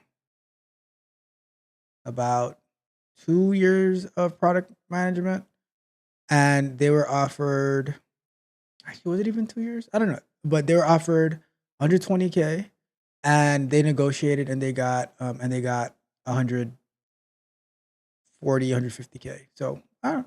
It just depends. I mean, a lot of it also comes down to negotiation as well, right? You have to be negotiating, especially stock. So yeah. So I mean, it when it comes to salaries, it really depends, right? Let me see. Especially stock options for non-publicly traded startups. Is appraising my monopoly money as real value does not define my salary. It's all about perspective. It's all about perspective, because if that company does end up going public, you might be making a lot of money, or you might be not making a lot of money. It's it's really hard to say. But at the end of the day, it's your decision, you know. But from what I see, what I've seen on Glassdoor, it's not that far off. It might be a little bit up, it might be a little bit down. It just depends. I mean, depends the company that you're working for. Hard to say. And it says also, whatever role you want, look at various roles and see what companies list the pay as if you want to get closer to accurate data. Yeah, I mean, the if you look, all right, so let's put it like this, right? Let's say you're looking for a software engineering job, right? A company, so let's do it like this. Let's do it like this. We're just gonna do this for the rest of the show, right? I'll figure out the TypeScript stuff later, and next time we come back to it, it'll be we'll get that working and we'll go straight to there, right? But if we go to software engineer salaries, and here's the problem with trying to see if they're inflated or not, right? This total pay range says 114K to 177K, right? For all years of experience, right? But consider this. If you take a software engineer in Alabama, maybe, right? Depending on their years of experience, let's say they're making 90K, maybe, right? And now you take a software engineer in California working for maybe Lyft or Netflix or something like that, they might be making 250K, right? So many different factors matter. Where that company is located, the size of the company, things like that. So it's hard to say that it's inflated or not. There's so many different factors. Glassdoor is taking a whole, like, all the data that's available, right? It's like, in the United States. So, and depending on, like, the type of software engineer that you are, because software engineer is very broad. It could be a full stack developer. It could be a Java developer.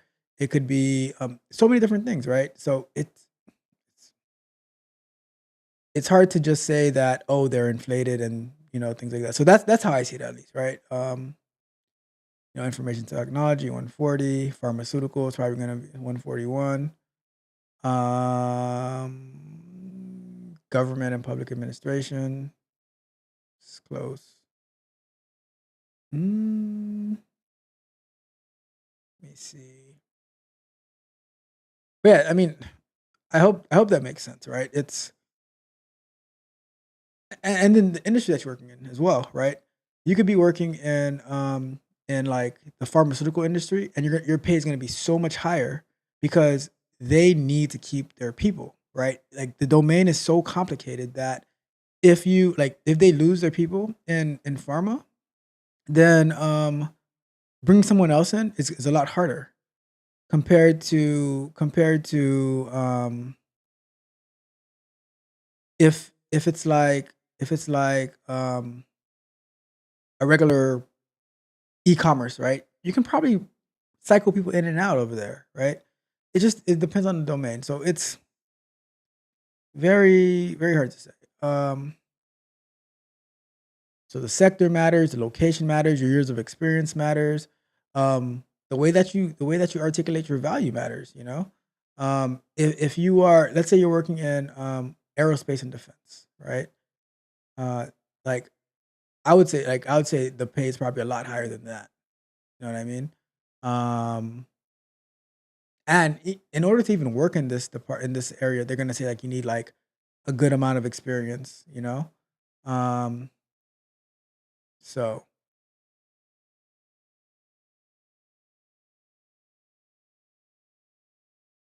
yeah, I mean, at the end of the day, it's just data, and like Mitch said, like you got to do more. Like you got to do a lot more research than just going to Glassdoor.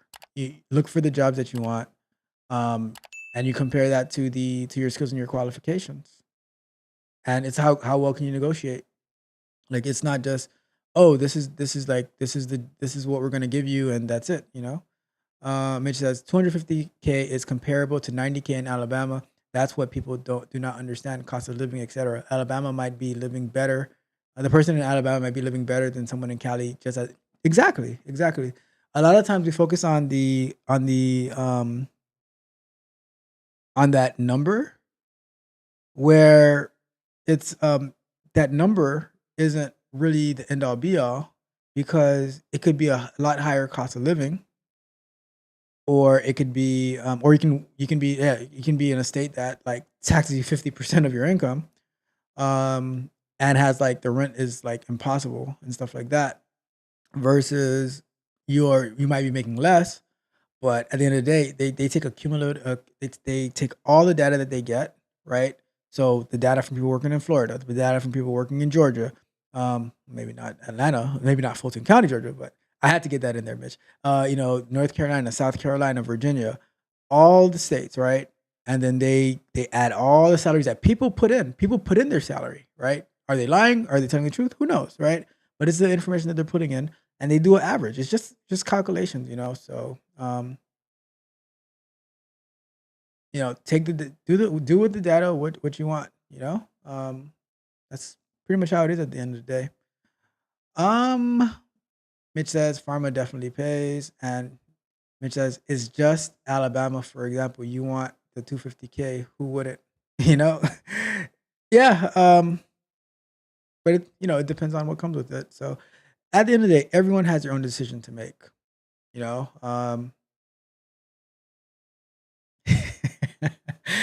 everyone has their own decisions to make on like but I think that Glassdoor is a good starting point to do that research. And then once you have like, okay, this is what it could look like.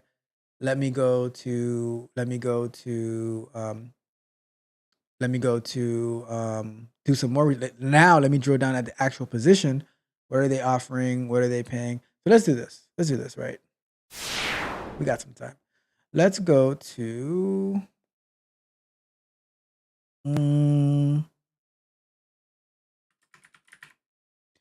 Q engineer salaries, right?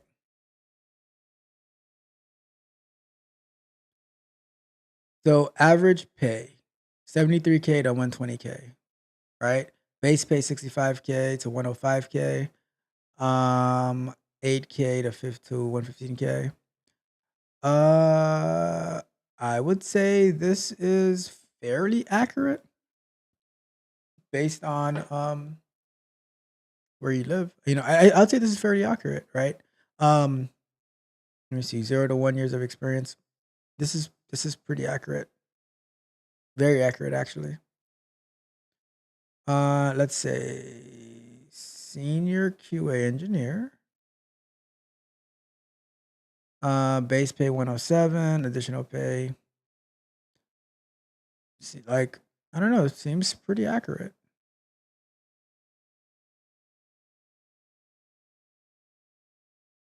If you have the degree to back it up, then the pay goes higher. Senior QA 4, which would be like a lead, principal QA.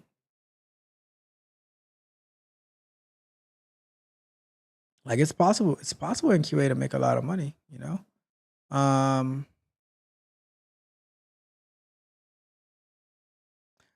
Well, Mitch, if Fulton County would get their act together, there would be no shots to be taken, you know? They did it to themselves.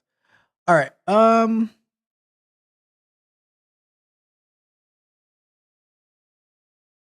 Yeah. There's nothing that's ever going to be 100% at the end of the day, but I think that you got to do, like, you take the data and you can use that as a baseline and then you go from there. But yeah, that's pretty much it. Let's wrap it up. I think we had an amazing show, tons of fun. TypeScript decided to tap out on me tonight. I'm not sure why Good Guy wants us to do API testing with TypeScript, but maybe I will make that happen.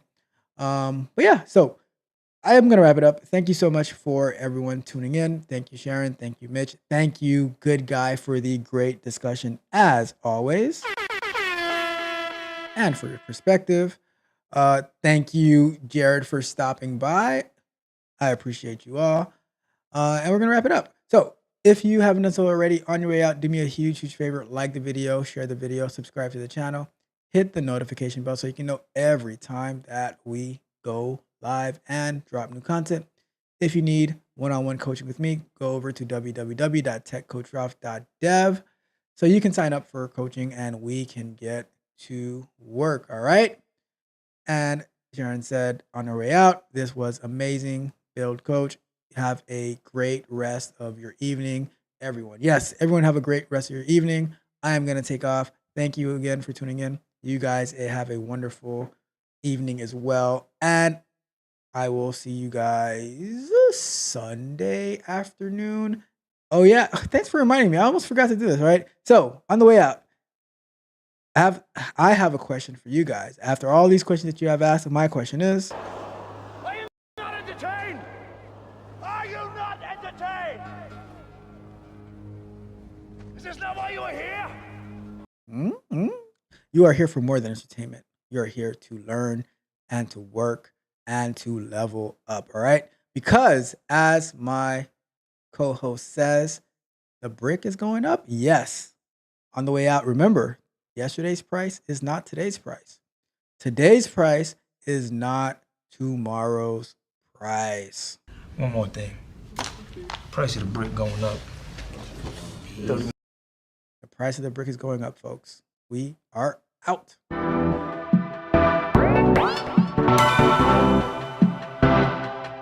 You might think that getting into the IT field is impossible without a computer science degree, but Tech Coach Ralph is here to prove you wrong. Get ready for some jaw-dropping revelations on how to break into this lucrative industry. Listen up, tech enthusiasts. Are you ready to break through into the IT field, but feel like you need a computer science degree to make it happen? Think again. Tech Coach Ralph has some exclusive, mind-blowing secrets to share with you. Get ready to be blown away by his jaw-dropping revelations on how to break into the tech industry without a computer science degree. So get your notepad ready, because Tech Coach Ralph is going to change your life forever. Buckle up, because you're about to embark on a journey to success in the IT field.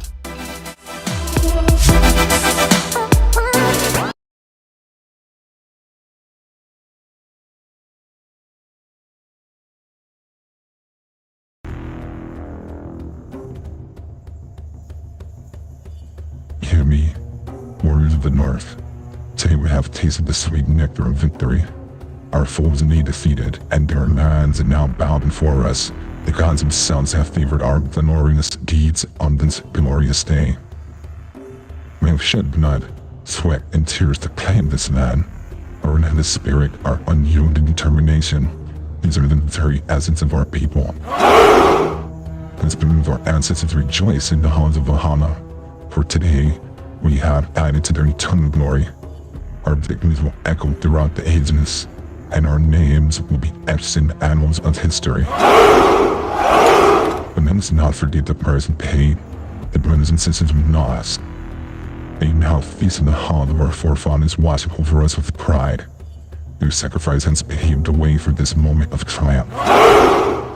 As we celebrate this conquest, let us also remember that our journey is far from over. More land awaits our conquest, more battles hunt us forth, and the fire in our hearts burn ever brighter, for there is no limit to what we can achieve. To those who dare stand against us, let them tremble in fear, for they shall witness the fury of the northern storm, the wrath of the untamed barbarians. Today we celebrate our victory. Tomorrow, we set our sights on new horizons, uncharted land where our banners will fly high. We are Vikings, we're barbarians, we are masters of conquest.